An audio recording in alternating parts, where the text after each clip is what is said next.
ఎవ్వరికి చెప్పనని మీరు కొట్టేస్తే ఒక సీక్రెట్ చెప్తాను. చెప్పండి. నేనే దావుద్ ఇబ్రాహింని.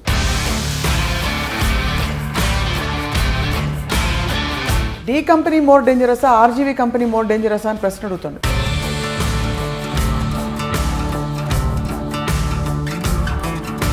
మీ దృష్టిలో దావుద్ ఇబ్రాహిం మంచోడా కాదా? దావుద్ ఇబ్రాహిం చాలా మందికి మంచి చేశాడు, చాలా మందికి చెడు చేశాడు. You don't want to make a film on a change maker like Sachin Tendulkar, but you want to make a film, you insist on making a film on a criminal. మనకి సాంప్రదాయం కదా, పట్టుబడినోడే దొంగ అని, పట్టుబడినోడు దొంగ కాదని.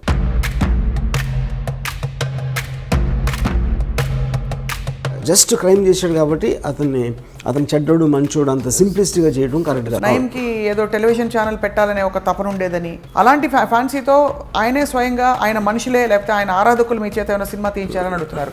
ముంబై పోలీస్ కమిషనర్ శివానందన్ ఉండేవారు. ఆయన అడిగాను, డి కంపెనీలో ఎంతమంది ఉంటారు అనుకుంటున్నాను. నేను ఒక మేబీ 2,000-3,000.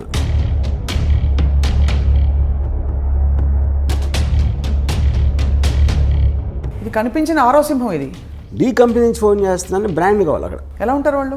మనకన్నా మామూలుగా ఉంటారు. తెలిసి కూడా ఈ సినిమా తీయాలి, దీన్ని వెబ్ సిరీస్గా కూడా తీయాలని చెప్పి అనుకోవడంలో ఆంతర్యం ఏంటి? కృష్ణుడు ఏం చేశాడు? ఈ ఫెసిలిటేటింగ్ ద వార్. మనుషులకి మంచి చేయడానికి ఏం చేయలేదు కదా కృష్ణుడు అక్కడ. ధర్మ సంస్థాపనార్థాయ సంభవామి యుగే యుగే. దేవుడికి అంత పవర్ ఉండేది, చెడ్డవాళ్ళు ఎందుకు సృష్టించారు? సో మీరైతే మహాభారతాన్ని కూడా జస్టిఫై చేయట్లేదు ఇక్కడ. ఇట్ ఈస్ లైక్ నండగోళ. ఇంత సున్నితమైన ఈ విషయం మీద మీరు సినిమా తీస్తే మిమ్మల్ని దేశద్రోహి అని ఎవరన్నా అంటే ముద్ర వేస్తే మీరు ఒప్పుకుంటారా? 92 డిసెంబర్లో చాలా మంది ముస్లిమ్స్ని శివసేన వాళ్ళు చంపేశారు అయోధ్య తర్వాత. వాటికి పగ తీర్చుకోవటానికి వీళ్ళందరూ వెళ్ళి కాళ్ళ మీద పడిపోయి మన బాంబేలో మమ్మల్ని బతకనివ్వరు. I'm not telling first of all justifying that Dawood Ibrahim is good for the country or bad for the country. జరిగిన జర్నీ చూపెడతాను. తర్వాత ఆయనకు వారసులు ఉన్నారా? ఒకటి his daughter died because of malaria. అంత పెద్ద క్రిమినల్ కూతుర్ని ఒక దోమ వచ్చి చంపేసినారు. మీ క్రిమినల్ ఇన్ఫ్లుయెన్స్ మీ మీద అయిందే. మీ ఇంట్లో ఫోటో ఉంది, ఆయన పూజను చేసుకుంటారేమో అని నా హృదయంలో ఉన్నాడు. ఒక చిన్న ఎగ్జాంపుల్ చెప్తాను. చెప్పండి. చోటా రాజాను ఒక మనిషి సౌత్య అని ఆల్మోస్ట్ తమ్ముడిలాగా చూసుకున్నాడు. ఒక పర్టిక్యులర్ స్టేజ్లో దావుద్ ఇబ్రాహింకి చోటా రాజానికి గొడవ వచ్చినప్పుడు కలిసి చోటా రాజాని చంపడానికి ప్లాన్ చేసి ఆ ప్లాన్ ఏమో వర్కౌట్ అవ్వదు. చోటా రాజాని పారిపోయాడు. ఇదంతా దుబాయ్లో జరిగింది. అంటే వీడు ఏం చేశాడంటే బాంబే నుంచి నలుగురిని తెప్పించి నేను మొత్తం అన్ని అరేంజ్ చేస్తాను, మీరు వెళ్ళి హాలిడే లాగా వెళ్ళండి దుబాయ్. అక్కడ నా వాళ్ళు వచ్చి సౌత్యాన్ని ఎలా చంపాలో వాళ్ళు ఎక్స్ప్లెయిన్ చేస్తారు, మీరు కన్విన్స్ అయితే చేయండి. వీళ్ళు సరే వెళ్ళారు దుబాయ్లో. మాల్లో బయట ఒక జిమ్ ఉంది. సౌత్య రోజు అక్కడికి వస్తాడు. పోర్ట్ దగ్గర కస్టమ్స్ వాళ్ళు అందరినీ ఆల్రెడీ సెట్ చేశాడు రాజన్ భాయ్. వాళ్ళు మిమ్మల్ని బోట్లో ఎక్కిస్తారు. ఆ బోట్ ఆ యాట్ ఇండియాకి వచ్చేస్తుంది. నెక్స్ట్ డే సాయంత్రం వచ్చాడు సౌత్య. కిందకి దిగి టపా షూట్ చేశారు. షూట్ చేసి పరిగెత్తారు. లెఫ్ట్ టర్న్ తిరిగారు, రైట్ టర్న్ తిరిగితే వ్యాన్ లేదు అక్కడ.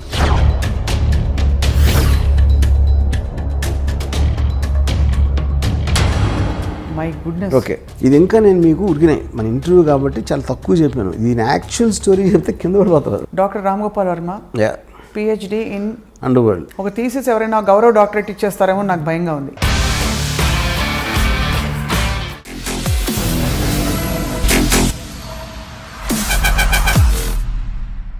Welcome to this special interview on I dream. దర్శకులు ఫిల్మ్ మేకర్ రామ్ గోపాల్ వర్మ గారితో మనం చాలా విషయాలపై సుదీర్ఘంగా ఇంతవరకు చర్చించాం. కానీ ఇవాళ మాట్లాడబోతున్న టాపిక్ అత్యంత సున్నితమైనది, క్లిష్టమైనది. దావూద్ ఇబ్రాహిం. ఈ పేరు బహుశా ఫోన్లో స్నేహితులతోనో తెలిసిన వాళ్ళతోనో మాట్లాడడానికి కూడా మనం జంకుతూ ఉంటాం, భయపడుతూ ఉంటాం. ఈ పేరు వినగానే ఎవరు ఎక్కడ ఎలాంటి నిఘా వర్గాలు మనని ట్యాప్ చేస్తున్నారో అనే ఒక భయం కలుగుతుంది. అలాంటిది the world's most dangerous criminal Dawood ఇబ్రాహింపై ఏకంగా సినిమా తీసి పడేశారు దర్శకులు రామ్ గోపాల్ వర్మ. ఇప్పుడు ప్రస్తుతం డి కంపెనీ పేరుతో విడుదలవబోతున్న ఈ సినిమాపై మాట్లాడబోతున్నాం. అండర్ వరల్డ్ అంటే అసలు ఏమిటి తెలుసుకునే ప్రయత్నమే ఇవాల్టి ఈ ప్రత్యేక ఇంటర్వ్యూ. వర్మ గారు నమస్కారం. ఎవ్వరికి చెప్పనని మీరు కొట్టేస్తే ఒక సీక్రెట్ చెప్తాను. చెప్పండి. నేనే దావూద్ ఇబ్రాహింని. ప్లాస్టిక్ సర్జరీ చేసుకుని అలా తిరుగుతున్నా రోడ్ల మీద. మేము చాలా సీరియస్గా గంభీరంగా మొదలు పెడితే మీరు కనీసం భయం సృష్టించడానికి కూడా మీరు అవకాశం ఇవ్వండి. But see jokes apart, because I studied, అంత స్టడీ చేసిన తర్వాత ఆల్మోస్ట్ తనలాగా ఆలోచించడం మొదలుపెట్టాను. అంటే మీరు అని చెప్తారు కదా, ఒక మనిషి ఒక 6 నెలలు ఉంటే వీరు వాళ్ళు అవుతారు, వాళ్ళు వీరు అవుతారు, సామెత ఉంది కదా. అలాగే నాకు because I constantly trying to understand, అర్థం చేసుకుని తను ఎలా ఆలోచిస్తాడు, ఎందుకు ఆలోచిస్తాడు, అంత రీసెర్చ్ చేసి యాక్చువల్గా నేనే ఫీల్ అవుతున్నాను. అది మామూలుగా మీరు మంచి చెడు అని ఎప్పుడు విభజించారు మనుషుల్ని, కానీ ఇది సూటిగా అడుగుతున్న ప్రశ్న, మీ దృష్టిలో దావుద్ ఇబ్రహీం మంచోడా కాదా? ఇక్కడ పాయింట్, మంచి అనేది మంచి చేస్తారు, చెడు అనేది చెడు చేస్తారు, అంత సింప్లిస్టిక్ డెఫినేషన్ అది. దావుద్ ఇబ్రహీం చాలామందికి మంచి చేశాడు, చాలామందికి చెడు చేశాడు. అప్పుడు మీరేంటి, ఒక సొసైటీ పరంగా మనం ఆలోచించాలా, లేకపోతే ఒక తను చుట్టూ ఉన్న వాళ్ళు తను ఎలా చూసుకున్నాడు దాన్ని బట్టి మనం ఒక మెజర్మెంట్ ఉండాలా, లేకపోతే జస్ట్ లీగల్గా మన డెఫినేషన్ తీసుకుంటే క్రైమ్ చేశాడు కాబట్టి ఒక క్రైమ్ చేసిన వాళ్ళు అందరూ చెడ్డోళ్ళు అనాలా అనేది ఈ 3 పాయింట్స్ మనకు క్లారిటీ కావాలి. సో అఫ్ కోర్స్ ఇల్లీగల్గా అబ్స్కాండింగ్ కేసులో ఉన్నాడు, is a criminal person as per the law is concern. So దాంట్లో అప్పుడు ఈజ్ అ క్రిమినల్. తర్వాత మంచి చెడు అనేది నేను చెప్పేది, ఇప్పుడు తను నమ్మింది తను చేశాడు, దాని మూలం చాలామందికి మంచి జరిగింది. సో మీరు ఒక విషయాన్ని, ఇప్పుడు చెడ్డోడిని ఎప్పుడు ఉంటాడు, you're actually justifying. I'm justifying అంటే justifying is not the word, because crime అనేది లీగల్ వర్డ్. అది ఎందుకు జరిగింది అనే దానికి ఒక మారల్ కాజ్ ఉంటుంది ఒక్కొక్కసారి. ఇప్పుడు 1980లో దొంగరిలో స్టార్ట్ అయింది డి గ్యాంగ్ అనేది యాక్చువల్గా. ఆ టైంలో very lot of poverty and large families got some 14 people inside his home, brothers చెల్లెళ్ళు వీళ్ళందరూ కలిసి. ఆ కైండ్ ఆఫ్ ఏ అట్మాస్ఫియర్లో ఆ ఇంజస్టిస్ ఫీల్ అయినప్పుడు somebody will want to do something rebellious. అది నక్సలైట్స్ కూడా అలాగే వస్తారు. Any kind of a rebel comes from that kind of a zone. అప్పుడు అది క్రిమినల్గా చేసిన తప్పుకి విచ్ ఇస్ లీగల్, కానీ తనకున్న పరిస్థితుల్లో ఒక ఎక్స్ట్రాడినరీ సర్కమ్స్టెన్సెస్లో చేసినప్పుడు ఆ పరిస్థితిని అర్థం చేసుకోకుండా మనం డైరెక్ట్గా అతను చెడ్డోడు క్రైమ్ చేశాడు కాబట్టి అనేది నాకు, that is where I don't want be judgemental. అంటే మీకు ఇంత పెద్ద గ్యాంగ్స్టర్, ప్రపంచమంతా గ్యాంగ్స్టర్ అని ఆయన కోసం నిఘా వర్గాలు వెతుకుతున్న ఈ వ్యక్తిని కూడా మీరు చెడ్డవారు అనలేరు. నేను అనలేదు. You don't want judge. ఎందుకంటే ఇంకో పాయింట్ ఏంటంటే, ఇప్పుడు దావుద్ ఇబ్రహీం మీద లాస్ట్ కేసు రిజిస్టర్ అయింది 1982లో, చాలామందికి తెలియదు. సో నియర్లీ 40 years నుంచి తను ఏమీ చేయలేదు అసలు. బేసిక్గా 93 సీరియల్ బ్లాస్ట్లో అక్యూజ్ నెంబర్ 1. అక్కడ ఏంటంటే 13 ఏళ్ళ ట్రయల్ తర్వాత ఒక్క లింక్ పెట్టలేకపోయారు దావుద్ ఇబ్రహీం దాంట్లో ఇన్వాల్వ్ అయ్యాడు లేదని. That is actually the case history. కాకపోతే తనకున్న పేరుతోటి డి కంపెనీ అనేది దావుద్ ఇబ్రహీం సృష్టించింది, కానీ డి కంపెనీ రిజిస్టర్డ్ కంపెనీ కాదు, it is just name given. తన ఆర్గనైజేషన్ స్కిల్తో మామూలు స్ట్రీట్ గ్యాంగ్స్ని కూడా ఇంత పకడ్బందీగా నడపవచ్చు అనే ఒక ఆస్పెక్ట్ తను సృష్టించాడు. కాబట్టి ఆ డి కంపెనీ అనే పేరు కంటిన్యూ అవుతుంది. డి కంపెనీలో 100 మంది ఉన్నారు గ్యాంగ్స్టర్స్. అబూ సలీం కూడా అక్కడ ఉన్నారు, చోటా షకీల్ అక్కడ ఉన్నారు. 97 to 2004లో మ్యాక్సిమం అండర్ వరల్డ్ యాక్టివిటీస్ జరిగినాయి బాంబేలో. ఆ టైంలో దేంట్లో కూడా దావుద్ ఇబ్రహీం పేరే లేదు అసలు. So Dawood Ibrahim as a person is different from D company, though he founded it. So he founded it and hence is relevant here. But మీరు తీసిన సినిమా మాత్రం డి కంపెనీ. ఎందుకంటే నేను తీసే సినిమా ఏంటంటే basically this is about Dawood Ibrahim very beginning టైంలో అతని బ్రదర్ని చంపిన వాళ్ళ మీద పగ తీర్చుకోవడానికి ఒక ఇది చేశాడు. ఆ ఆస్పెక్ట్ ఒకటే నేను తీసాను D company. And first time బాంబేలో దావుద్ ఇబ్రహీం అని అన్నాడు అని ఒక పేరు రిజిస్టర్ అయింది జనంలో. అది తీసి దాని తర్వాత కంటిన్యూషన్ సిరీస్ లాగా తీస్తున్నాను డి కంపెనీ. కానీ ఇంత అవుట్డేటెడ్ క్రిమినల్ తర్వాత ఆయన మీద కేసు కూడా లేదని చెప్పి ఆయన మీద సడన్గా మీరు స్ఫూర్తి పొంది సినిమా తీసేంత పని అంటే what about him? Because I honestly think is ఎప్పుడైనా సరే ఒక విజనరీ అవసరం ఏ బిజినెస్లో కానీ ఏ దాంట్లో. టాటా బిర్లాలు అలాంటి వాళ్ళు ఉన్నప్పుడు సడన్గా అక్కడికి ధీరుభాయ్ అంబానీ ఒక అతను గుజరాత్ నుంచి వచ్చాడు. అంతకుముందు అంతంత పెద్ద ఇండస్ట్రీస్ వాళ్ళందరూ ఆలోచించి ఒక విజనరీ ఆస్పెక్ట్ తోటి ఈ change the entire industries face in India అక్కడి నుంచి. అంటే ఆల్మోస్ట్ టాటా బిర్లాని మర్చిపోయాం దాని తర్వాత. Same thing what Bill Gates did to IBM, you know. So అది legal aspect business aspect. Same thing under వరల్డ్లో కరీం లాలా వర్దాబాయ్ మొదలియార్ అండ్ హాజీ మస్తాన్ లాంటి దిగ్గజాలు ఉన్నప్పుడు ఒక 25-year-old బాయ్ దావుద్ ఇబ్రాహిం అనేవాడు దోంగ్రీ నుంచి వచ్చి ఈ completely change the way the under world operates. So if I make a film on Veerappan, somebody makes a film on Hitler, అలాగే make a film on Dawood Ibrahim. Anybody who made an impact ఏ విధంగా అయినా సరే, I think his material is good for making a film. But as much as it sounds like a repetitive question to you, Ramu garu, you don't want to make a film on a change maker like Sachin Tendulkar. You don't want to make a film on a change maker like Dhirubhai Ambani. But you want to make a film, you insist on making a film on a criminal who has actually harmed the world in many ways. See, lot of people believe Dhirubhai Ambani also has done many things to become that. You know? So ఇప్పుడు మీరు మనకి సామెత కదా, పట్టుబడినోడే దొంగ అని, పట్టుబడినోడు దొంగ కాదని. ఎన్నో పాలిటీషియన్లు చేయొచ్చు, పోలీస్ ఆఫీసర్లు చేయొచ్చు. మనం ఎవరైతే లీగల్గా కరెక్ట్గా వాళ్ళు జైల్లో లేకుండా సక్సెస్ఫుల్ ఉన్నారనుకుంటే వాళ్ళ అందరి వెనకాల కూడా ఒక కథ ఉంటుంది ఏదో ఒకటి. సో నేను ఎంచుకునేది ఏంటి, నాకున్న చాయిస్లో మోస్ట్ డ్రామాటిక్గా అనిపించింది నేను అనుకుంటాను. ప్రతి క్రిమినల్, ప్రతి టెర్రరిస్ట్ కూడా ఒక పని చేసినప్పుడు తన వాళ్ళని ఎవరినో బెనిఫిట్ చేయడానికి చేసుకోవడం అనేది పరిణామం ఉంటుంది.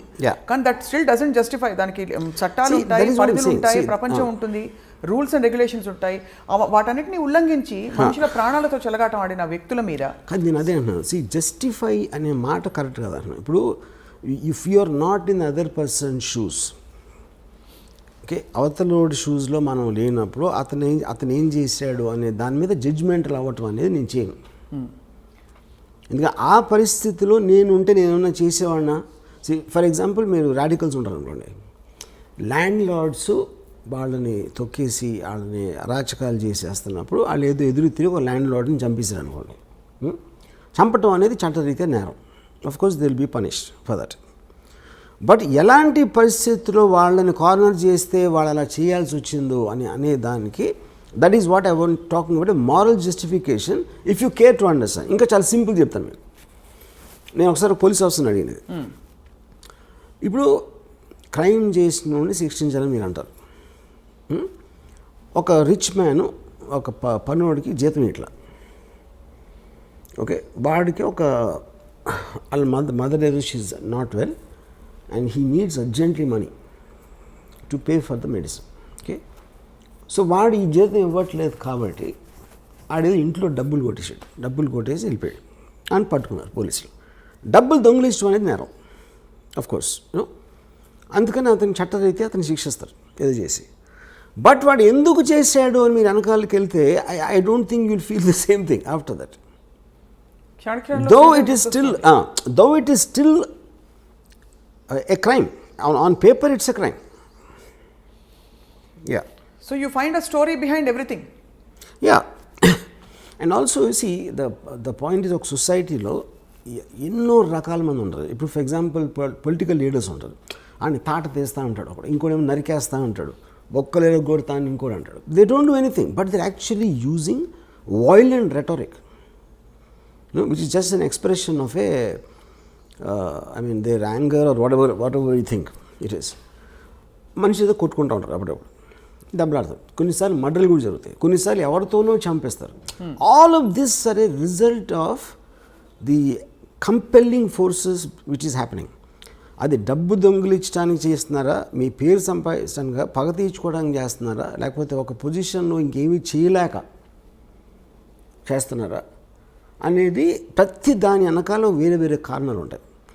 ఆ కారణాలని కంప్లీట్గా అర్థం చేసుకోకుండా జస్ట్ క్రైమ్ చేశాడు కాబట్టి అతను చెడ్డోడు మంచోడు అంత సింప్లిస్టిక్గా చేయడం కరెక్ట్ కాదు. ఈ సినిమా అంటే హ్యూమన్ ఇంట్రెస్ట్ స్టోరీ అంటారు. అయితే ఈ సినిమాలో హ్యూమన్ ఇంట్రెస్ట్ యాంగిల్ ఉంటుంది. It's only human interest. Only human interest. Actually this very little action. Almost ఆ పుకార్ ఏదో వచ్చింది నిన్నో మొన్నో, స్వయంగా ఆయనే ప్రొడ్యూస్ చేయించుకున్నారు సినిమా అని చెప్పి, మీ చేత తీయించుకోవాలని చెప్పి. ఇంకెవరు అంటే అలాగే ఉండి వింటూ ఉంటే అంత గ్లోరిఫైడ్గా వినిపిస్తుంది. గారు, is it true that is he involved in any way? First of all Dawood Ibrahim I think must be around 65 now. తనకి ఇప్పుడు కొత్తగా వైట్ వాష్ చేసుకునే అవసరం లేదు పేరు, అది ఒక పాయింట్. రెండోది, నేను చేస్తున్నది ఏది తను చేసింది చేయలేదని చెప్పడం కానీ, తను చెయ్యింది చేశాడని చెప్పడానికి ఈ సినిమా ఉద్దేశం కాదు. ఈ film actually it is more or less. For example he killed a person called Alamzeb 1983లో 82-83లో. ఆలంజేబ్ అని ఒక అతన్ని మర్డర్ చేశాడు అని వినటానికి ఒకలాగా ఉంటుంది. అసలు ఆలంజేబ్ ఎవడు, వాడేం చేశాడు, ఎందుకు చంపాడు అని మీరు తెలుసుకున్నప్పుడు అది హ్యూమన్ యాంగిల్ అవుతుంది.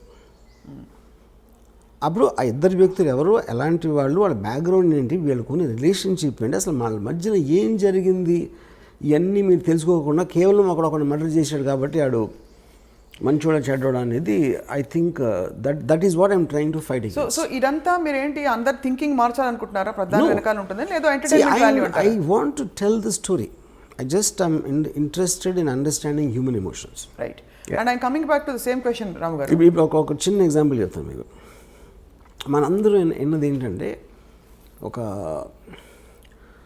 సెకండ్ వరల్డ్లో నాజీ కాన్సన్ట్రేషన్ క్యాంప్స్లో జరిగిన ఘోరాతి ఘోరమైన థింగ్ అది ఇంతవరకు ప్రపంచంలో ఎప్పుడు జరగలేదు.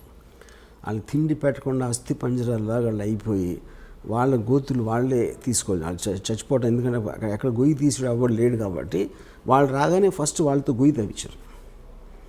తవ్వించి ఇంకా వాళ్ళకి వాళ్ళు చూసుకోలేని పరిస్థితికి వచ్చేసరికి అందరినీ గోతు దగ్గర నిలబెట్టి గన్తో షూట్ చేసి వాళ్ళు గోతులు పడిపోయిన తర్వాత పాతిపెట్టారు. ఇది వింటే అసలు మనకి ఒళ్ళు అసలు ఎలాంటి మనుషులు ఇది చేస్తారు, చేయగలుగుతారు. ఒకటి చేశారు కానీ వాళ్ళు మనలాంటి మనుషులే కదా, మనం ఇప్పుడు చేయగలుగుతాం, చేయలేం. దీని మీద నేను చాలా బుక్స్ చదివి అసలు ఎలా ఎందుకు జరిగింది అంటే, ఇప్పుడు వాళ్ళు ఒక పిచ్చోళ్ళు అన్నవి ఉండాలి, లేకపోతే అలా చేసినందుకు వాళ్ళకి ఏదైనా, ఇప్పుడు ఫర్ ఎగ్జాంపుల్ పోలీసులు కొట్టారు అనుకోండి, ఆడిని టార్చర్ చేసి వాడిలోంచి ఒక నిజం తెప్పించడానికి ట్రై చేస్తారు, అదొక కారణం ఉండొచ్చు. Coming back to the concentration camps, నేను ఫైనల్గా ఏం రియలైజ్ అయ్యానంటే, ఇప్పుడు హిట్లరు టోటల్గా జ్యూస్ అందరినీ జర్మనీలోంచి పంపించారు. అందరినీ కలెక్ట్ చేసుకుని హోల్డింగ్ ఏరియాలో పెట్టి ఒక చోట అక్కడి నుంచి ట్రాన్స్పోర్ట్ చేయాలనేది ఫస్ట్ డెసిషన్. ఓకే, ఈ డెసిషన్ ఎక్కడ బెడిచుకొట్టిందంటే, ఈ పోలాండ్ తోటి వార్ స్టార్ట్ అయింది, అక్కడి నుంచి గ్రేట్ బ్రిటన్ అటాక్ చేసింది. సడన్గా మొత్తం ట్రాన్స్పోర్టేషన్ అంతా కొలాప్స్ అయిపోయి వీళ్ళని ట్రాన్స్పోర్ట్ చేసే పరిస్థితి పోయింది. పోయేసరికి ఆల్రెడీ కలెక్ట్ చేసి అందరూ వచ్చేస్తున్నారు కాబట్టి వాళ్ళకి పెట్టడానికి వార్ జరుగుతుంది. మొత్తం అందరూ సోల్జర్స్ అందరూ వార్లో బిజీగా ఉన్నారు. వీళ్ళని గార్డ్ చేయడానికి మనుషులు లేరు. అప్పుడు ఏం చేశారంటే, చాలా స్ట్రిక్ట్ పనిష్మెంట్ ఇవ్వకపోతే వాళ్ళు భయపడరు. లైన్లో నుంచోండి అంటే నుంచోట్లేదు అనుకోండి, మీరు 3-4 సార్లు చెప్తారు. కానీ ఉన్న 4-5 గార్డులు 100 మందిని చేయాలి అంటే ఎవరన్నా లైన్లో నుంచోపోతే టపాక్కని షూట్ చేసి పడేశారు. ఆ భయంతో చచ్చినట్టు లైన్లో నుంచోవాలనేది పాయింట్. రేషన్స్ లేవు, తిండి లేదు, బయట నుంచి రావట్లేదు. అందుకని ఏం చేశారంటే, ఉన్న దాంట్లో సర్దుకోవాలి కాబట్టి చిన్న బ్రెడ్ మొక్క, ఒక చిన్న సూప్ ఏదో ఇచ్చారు. ఆబ్వియస్లీ అది న్యూట్రియంట్ సరిపోదు కాబట్టి the kept on becoming thinner and thinner. తర్వాత లేబర్ వచ్చి గోతులు తవ్వటానికి వాళ్ళు లేరు కాబట్టి ముందు ట్రైన్ దగ్గరనే వాళ్ళతో ఫస్ట్ గోతి తవ్వి చేసుకుని, ఎందుకంటే తర్వాత వాళ్ళకు కూడా శక్తి ఉండదు తవ్వటానికి. ఇవన్నీ ప్రిపరేషన్ చేసి ఇది చేశారు. సో ఇవన్నీ మీరు అన్నారనుకోండి, మీరున్నా నేనున్నా అదే చేసేవాడు. ఏది ఆ పరిస్థితికి తీసుకొచ్చింది ఎవరు? హిట్లర్. ఒక డెసిషన్. హిట్లర్ ఆ డెసిషన్ ఇలా చంపాలని చేసాడా? చేయలే. తను అనుకున్నది ఏదో వర్కౌట్ అవ్వలేదు అక్కడ. So every decision will create situations which not are necessary in your control after some time. You know, అప్పుడు నేను ఈ బుక్ మొత్తం చదివితే నాకు వాళ్ళ మీద కూడా జాలేసింది. ఇది ఎవరైతే ఇదంతా చేశారో యూనో ఆ డెసిషన్స్ తీసుకోవడానికి. అప్పుడు కేట్ విన్స్లెట్ది రీడర్ అనే ఒక టెరిఫిక్ సినిమా వచ్చింది. She worked as a guard in one of these camps మాట. ఫైర్ యాక్సిడెంట్ జరిగితే ఎవరు తప్పించుకోవట్టుకుండా ఉండటానికి తను తీల ఏది మన అదే ప్రిజనర్స్ తప్పించుకోకుండా చెయ్యాలని అమ్మాయిది జాబ్ అక్కడ.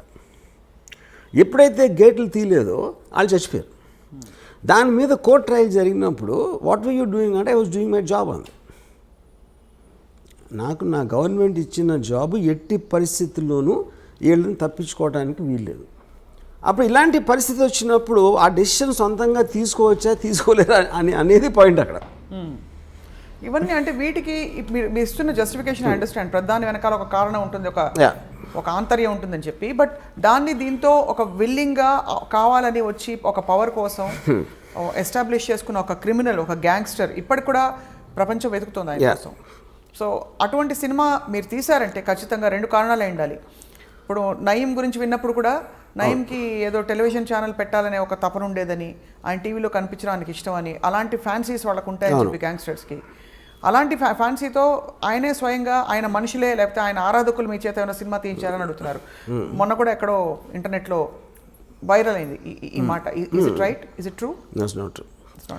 ఫస్ట్ ఆఫ్ ఆల్ గ్యాంగ్స్టర్ అనేది ఒక వర్డ్. అది గ్యాంగ్స్టర్ అనే దాని మీనింగ్ ఏంటి? ఒక గ్యాంగ్ని నడిపేవాడు, లేకపోతే గ్యాంగ్లో పనిచేసేవాడు. ఆయన కాదా gangster? Gang is organise, of course organise crime అనేది గ్యాంగ్స్టర్ బేసిక్గా. ఆర్గనైజ్ క్రైమ్ అంటే ఏంటంటే మీ తెలివితోటి క్రైమ్ చేస్తా కూడా తప్పించుకునేలాగా ఒక సిస్టమ్ క్రియేట్ చేయటాన్ని ఆర్గనైజ్ క్రైమ్ అంటారు. లేకపోతే మామూలు క్రైమ్ అది, అప్పటికప్పుడు ఏదో అనుకుని ఒకళ్ళిద్దరు చేసేది. ఒక గ్రూప్ ఆఫ్ పీపుల్ కూర్చుని ప్లాన్ వేసి ఇలా చేస్తే మనం పట్టుబడం, ఇలా చేస్తే మనం పైకి వస్తాం, ఇలా చేస్తే అలా అవుతుంది అని ఒక ప్లాన్ ప్రకారం ఒక గ్రూప్ ఆఫ్ పీపుల్ చేయటాన్ని ఆర్గనైజ్ క్రైమ్ అంటారు. So for example D company ఉందనుకోండి. డీ కంపెనీ నేను ఒక 1999-2000లో ఒక ముంబై పోలీస్ కమిషనర్ శివానందన్ అని ఉండేవారు. ఆయన అడిగాను, డీ కంపెనీలో ఎంతమంది ఉంటారు అనుకుంటున్నారు? నేను ఒక మేబీ 2,000-3,000, మ్యాక్సిమం 20 మంది ఉంటారు. నాకు షాక్ అది. అంటే ఎందుకంటే ఎంత ఎక్కువ మంది ఉంటే న్యూస్ బయటకు వచ్చేటం అంత ప్రమాదం ఉంటుంది. అన్ని నోళ్ళు మూయించాలి, అన్ని నోళ్ళని కంట్రోల్ చేయాలి. అది చాలా క్లోజ్ గ్రూప్ ఉంటుంది. కానీ డీ కంపెనీ కోసం పనిచేసే వాళ్ళు వేలల్లో ఉంటారు. కానీ వాళ్ళు ఎవ్వరికి కూడా డీ కంపెనీ పనిచేస్తున్నట్టు తెలియదు చాలామందికి దాంట్లో. Which is the whole power of an organisation.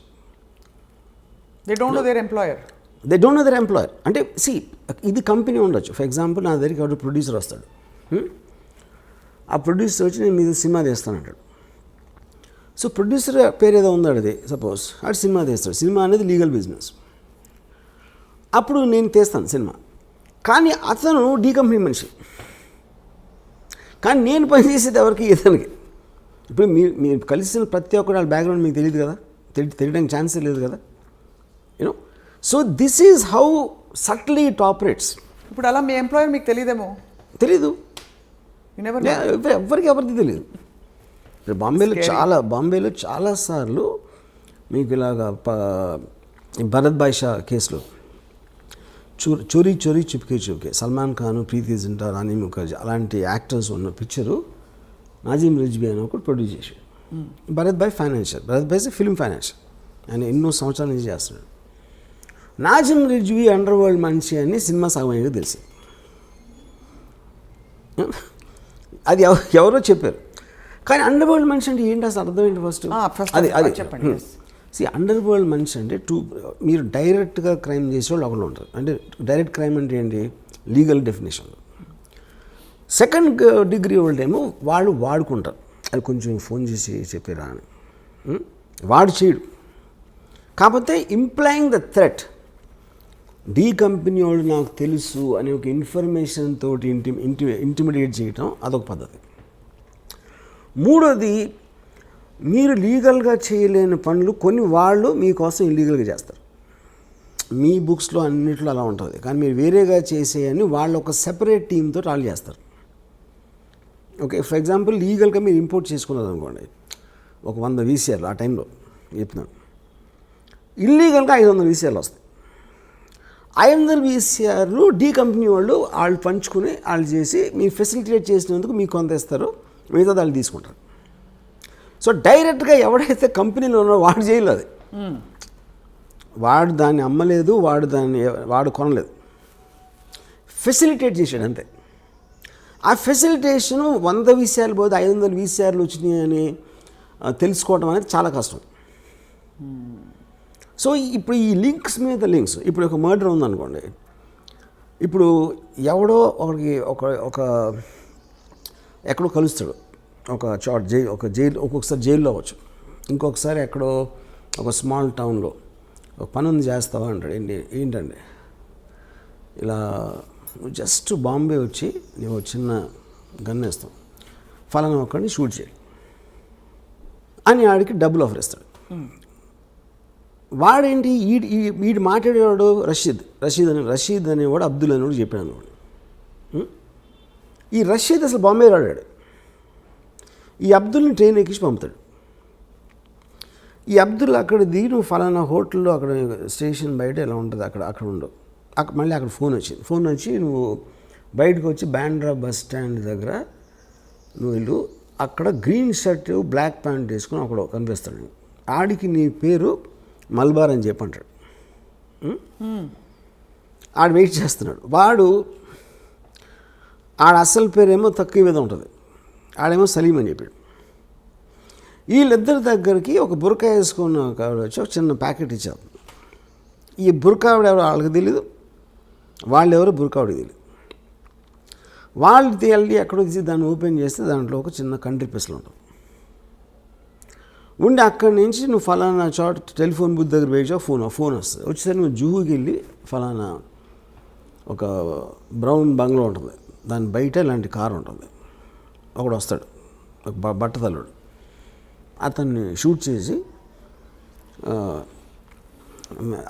చేసి మీరు వెళ్ళిపోయి ఈ 2 గన్స్ ఫలానా క్రీక్ దగ్గర నాలా ఉంది, ఆ నాలా దగ్గర ఒక చిన్న ఆ చెట్లు ఉంటాయి, అక్కడ ఒక ఇలాంటి దగ్గర పెట్టేసి వెళ్ళిపోయాడు. వీళ్ళు అది చేసి అక్కడ పెట్టేసి అక్కడ ఒక ప్యాకెట్లో కొంత డబ్బు ఉంటుంది, అది తీసుకుని వెళ్ళిపోయారు. ఇప్పుడేంటి ఈ మొత్తం దాంట్లో రషీద్ ఏం క్రైమ్ చేయలే. వీడు ఫస్ట్ ఎవడైతే అబ్దుల్కి చెప్పాడో వాడు క్రైమ్ చేయలేదు, అసలు ఆడు ఇక్కడికి రాలేదాడు. ఓకే, అబ్దుల్ వచ్చాడు. అబ్దుల్ వచ్చి ఎవడైతే సలీం అన్నోని కలిసాడో, సలీం ఆడి పేరు కాదు, సలీంగా వీడు అసలు పేరు తెలియదు. ఎవరైతే గన్ను తీసుకొచ్చి ఇచ్చిందో ఆవిడికి వాళ్ళు తెలియదు, వీళ్ళు తెలియదు. సో ఇప్పుడు పోలీసులు ఇన్వెస్టిగేషన్ చేయడం మొదలుపెట్టి అసలు ఎవరిని పట్టుకుని ఎక్కడికి లింక్ వెళ్ళాలని, కానీ పేపర్లు ఏమొస్తుంది, డి కంపెనీ హ్యాస్ కిల్డ్. కానీ ఎవరికి తెలీదు వాళ్ళు డి కంపెనీ వాళ్ళని. అదే నేను చెప్పేది. ఇప్పుడు ఆ బురకా వేసుకున్న ఆవిడకి ఏం చెప్పారు, ఈ ప్యాకెట్ను వాళ్ళకి ఇచ్చి అని చెప్పారు ఎవరో. ఇది కనిపించిన ఆరో సింహం ఇది మీరు చెప్తున్న ఈ డి కంపెనీ ఎవరికి తెలియట్లేదు. అదే చెప్పేది. అందుకనే ఇప్పుడు శివనంద్ర ఏం చెప్పారు, most of the people don't know they're working for D company. అది ఎప్పుడు తెలుస్తుంది అంటే వీళ్ళందరికీ ఇద్దరు ఎవరైతే షూట్ చేశారో వాళ్ళిద్దరికీ పేపర్లో చదివాక తెలుస్తుంది వాళ్ళు డి కంపెనీ కోసం చేశారని. సో అప్పుడు ఏమంటాడు, పట్టుబడ్డాడు అనుకోండి, నేను డి కంపెనీ అంటాడు ఆ పేపర్లో చదివాక. కానీ డి కంపెనీ అని చెప్పినా సరే వాడి నుంచి అసలు ఆడికి ఎవడైతే చంపాడో వాడికి లింక్ లేదు. ఫస్ట్ ఆడిద్దరికి బ్యాక్గ్రౌండే లేదు. ఈ గన్ ఎక్కడ దొరికింది, ఎవరో బురకాలు ఇచ్చారు, ఆ బురకాని ఇంపాసిబుల్ ట్రేస్ చేయడం. అసలు ఇక్కడ ఎందుకు వచ్చాడు, రషీద్ ఆడు ఏమీ చేయలేదు కానీ. సో మీ ఇన్ని లింకులు చైన్లో పెట్టి మధ్యలో ఒక లింక్ తీసేస్తాను. ఎప్పుడైనా ఇన్వెస్టిగేషన్ కొంచెం కాంప్లికేట్ అయిందంటే ఒక్క లింక్ తీసేస్తారు. ఫర్ ఎగ్జాంపుల్ రషీద్ ఉన్నాడు అనుకోండి, రషీద్ని ట్రాక్ చేయొచ్చు అని అనుకుంటే రషీద్ని అక్కడి నుంచి తప్పించేస్తారు. So this is what is called organised crime. కానీ ఈ మొత్తం దీంట్లో మీకు మెయిన్ బాసెస్ ఎవరైతే ఉన్నారో దుబాయ్లో కానీ ఎక్కడైనా వాళ్ళ పేర్స్ ఉండదు. అక్కడ వాళ్ళు దుబాయ్లోనే ఉన్నారు. వాళ్ళు దుబాయ్లో ఉండొచ్చు, కరాచీలో ఉండొచ్చు, కెనియాలో ఉండొచ్చు, వేరే కంట్రీస్లో ఉంటారు, నాట్ ఎట్ వన్ ప్లేస్. కానీ పాయింట్ ఏంటి, వాళ్ళని దీంట్లో బుక్ చేయడం అనేది ఇంపాసిబుల్ అసలు మీకు తెలిసినా కూడా. కానీ వాళ్ళ పేరు తెలియని ఎందుకు అనుకుంటారు, వాళ్ళకి బ్రాండ్ కావాలి. ఇప్పుడు ఎవరో తెలియని వాడు మీకు ఫోన్ చేసి బెదిరించాడు అనుకోండి, మీరు బెదరు కదా. డి కంపెనీ నుంచి ఫోన్ చేస్తున్నాను బ్రాండ్ కావాలి అక్కడ. అది ఎవరైనా చెప్పుకోవచ్చు కదా. చెప్తారు కూడా. ఇప్పుడు మన కెమెరా చెప్తారు, ఎవరైనా చెప్తారు కూడా. కానీ వాళ్ళని ఎట్లా నమ్మి భయపడతారు? ఇప్పుడు ఇంకా ఛాన్స్ తీసుకోవాలంతే. ఇప్పుడు నేను అదే 100% చాలాసార్లు ఈ పెద్ద పేర్లు ఉన్న ఈ పరిటాల రవి కానీ ఫర్ ఎగ్జాంపుల్ ఫ్యాక్షన్ లీడర్స్ వాళ్ళ పేర్ల మీద వేరే వాళ్ళు చాలామంది చేస్తారు అది. సో ఇదంతా ఎక్కడ సేకరించారు వర్మ గారు మీరు ఈ ఇన్ఫర్మేషన్? మీరు డి కంపెనీ మనుషులతో మాట్లాడారా? I spoke to something. నాకు ఒక అప్పా చాచా అని ఒక 79 మనిషిని కలిసాను ఒక 2 years back. He is actually member of the D gang. దొంగరీలో ఫస్ట్ స్టార్ట్ అయినప్పుడు he saw Dawood Ibrahim from when he was 18 years old. He met him? Yeah, he was with him. అంటే అదే ఏరియాలో ఉంటారు అందరూ, కలిసి అదే ఆడుకునే వయసు నుంచి ఈ knows Dawood Ibrahim. You know she was a part of the D gang on the beginning ఇయర్స్లో. అంటే ఆల్మోస్ట్ దావుద్ ఇబ్రాహిం ఇక్కడి నుంచి 85లో వెళ్ళిపోయాడు బాంబే నుంచి. అప్పటి వరకు he was very close to the inner circle. You know so అలాగా కొంతమంది రిటైర్డ్ పోలీస్ ఆఫీసర్స్, కొంతమంది జైలు నుంచి బయటకు వచ్చిన వాళ్ళు, కొంతమంది ఆ టైంలో చాలా హెవీగా ఇన్వాల్వ్ అయ్యి మళ్ళీ మధ్యలో వచ్చేసి లీగల్ బిజినెస్లోకి వచ్చేసారు కొంతమంది. సో ఇలా ఒక 10-12 పీపుల్ నుంచి నేను సేకరించాను. అండ్ మీరు ఇందాక చెప్పిన స్పెసిఫిక్ ఇది చాలా సున్నితమైన question. I don't even know if I should be asking this question. ఈ డీ కంపెనీలో వర్క్ చేస్తున్న వాళ్ళు అన్ని ధర్మాలకి సంబంధించిన వాళ్ళు ఉంటారు, అన్ని మతాలకు సంబంధించిన ఉంటారు. ఉంటారు. It's not Muslims, all people. Christians ఉంటారు, హిందూస్ ఉంటారు. Like for example Dawood Ibrahim closest person is Hindu, చోటా రాజన్. అండ్ మీరెప్పుడు దావుద్ ఇబ్రాహిం తాలూకు మనుషుల్ని దగ్గరగా కలవలేదు ఎక్సెప్ట్ అప్పా చాచా? వీళ్ళందరినీ కలిసాను, చాలామంది కలిసాను. వీళ్ళందరూ కలిసారు. ఎలా ఉంటారు వాళ్ళు? మనకన్నా మామూలుగా ఉంటారు.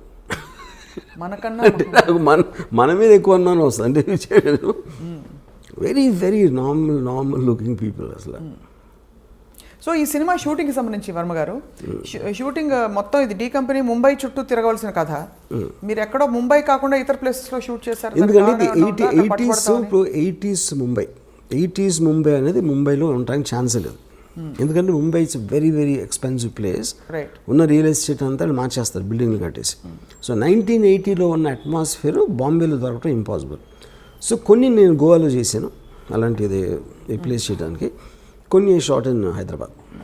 ఈ సినిమా తీయడం వల్ల మీకు అనేక చోట్ల నుంచి ఒక విధమైన రిస్క్ కాదు, ఒక విధమైన అన్కంఫర్టబుల్ సిచ్యువేషన్. ఒకటి చాలామంది సివిలియన్ రైట్స్ కోసం పోరాడుతున్న వాళ్ళు, దేశభక్తున్న వాళ్ళు ఎవరైనా సరే ఇప్పుడు ఒక గ్యాంగ్స్టర్ మీద మీరు సినిమా తీసి ఏం ప్రూవ్ చేద్దాం అనుకుంటున్నారు, ఇతను తప్ప ఎవరు దొరకలేదా అని ప్రశ్నించే వాళ్ళు ఉంటారు. సరే, అది క్రిటిసిజం.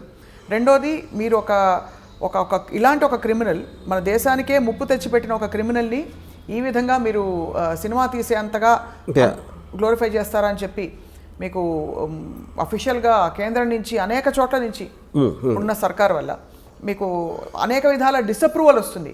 తెలిసి కూడా ఈ సినిమా తీయాలి, దీన్ని వెబ్ సిరీస్గా కూడా తీయాలని చెప్పి అనుకోవడంలో ఆంతర్యం ఏంటంటే, ఇప్పుడు పాయింట్ ఏంటంటే క్రైమ్ అనేది it's a fascinating thing for everybody. ఎందుకంటే మీరు పొద్దున్న టీవీలో న్యూస్ చూసినా సరే, పేపర్ చదివినా సరే, మ్యాక్సిమం 80% క్రైమ్ న్యూస్ కవర్ చేస్తారు.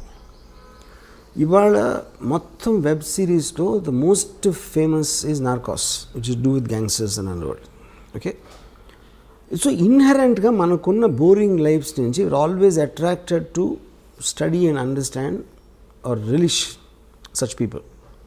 So the attraction towards violent people, including Mahabharatam. See, Mahabharatam also, they're not gods, no, they're power politics and they use lot of violence and Krishna God, but Krishna ఏం చేశాడు? He was facilitating the war. అదే మనుషులకి మంచి చేయడానికి ఏం చేయలేదు కదా కృష్ణుడు అక్కడ. మహాభారతం కాన్సెప్ట్ అని చెప్పి ధర్మ సంస్థాపనార్థాయ సంభవామి యుగే యుగే. అదే బట్ ధర్మ సంస్థాపన రావడానికి ఫస్ట్ ఆఫ్ ఆల్ దేవుడే సృష్టించినప్పుడు కౌరవులు ఎందుకు సృష్టించడం అసలు? ముందు నుంచే పాండవులను పెట్టచ్చు కదా. పాండవుల్ని కౌరవుల్ని క్రియేట్ చేసి అంతమందిని చంపి వార్లు క్రియేట్ చేసి అంతమందిని దుఃఖంలో పెట్టేసి దాని తర్వాత ధర్మ సంస్థాపన ఏంటి? ఇంకా ముందే పెట్టచ్చు కదా. ముందే అసలు చెడ్డవాళ్ళు లేకుండా అదే కదా దేవుడికి అంత పవర్ ఉండేది. చెడ్డవాళ్ళు ఎందుకు సృష్టించాలంటున్నాం అంటే ఇలా జరిగితే ఇలా ఉంటాయి పర్యవసానాలని మనిషికి చెప్పడానికి ఈ యుగంలో చెప్పాల్సిన అవసరం ఉంది. ముందు నుంచి మంచి పేరు అయిపోయింది కదా పని. సో మీరైతే మహాభారతాన్ని కూడా జస్టిఫై చేయట్లేదు ఇక్కడ. Mahabharatam is just about power politics.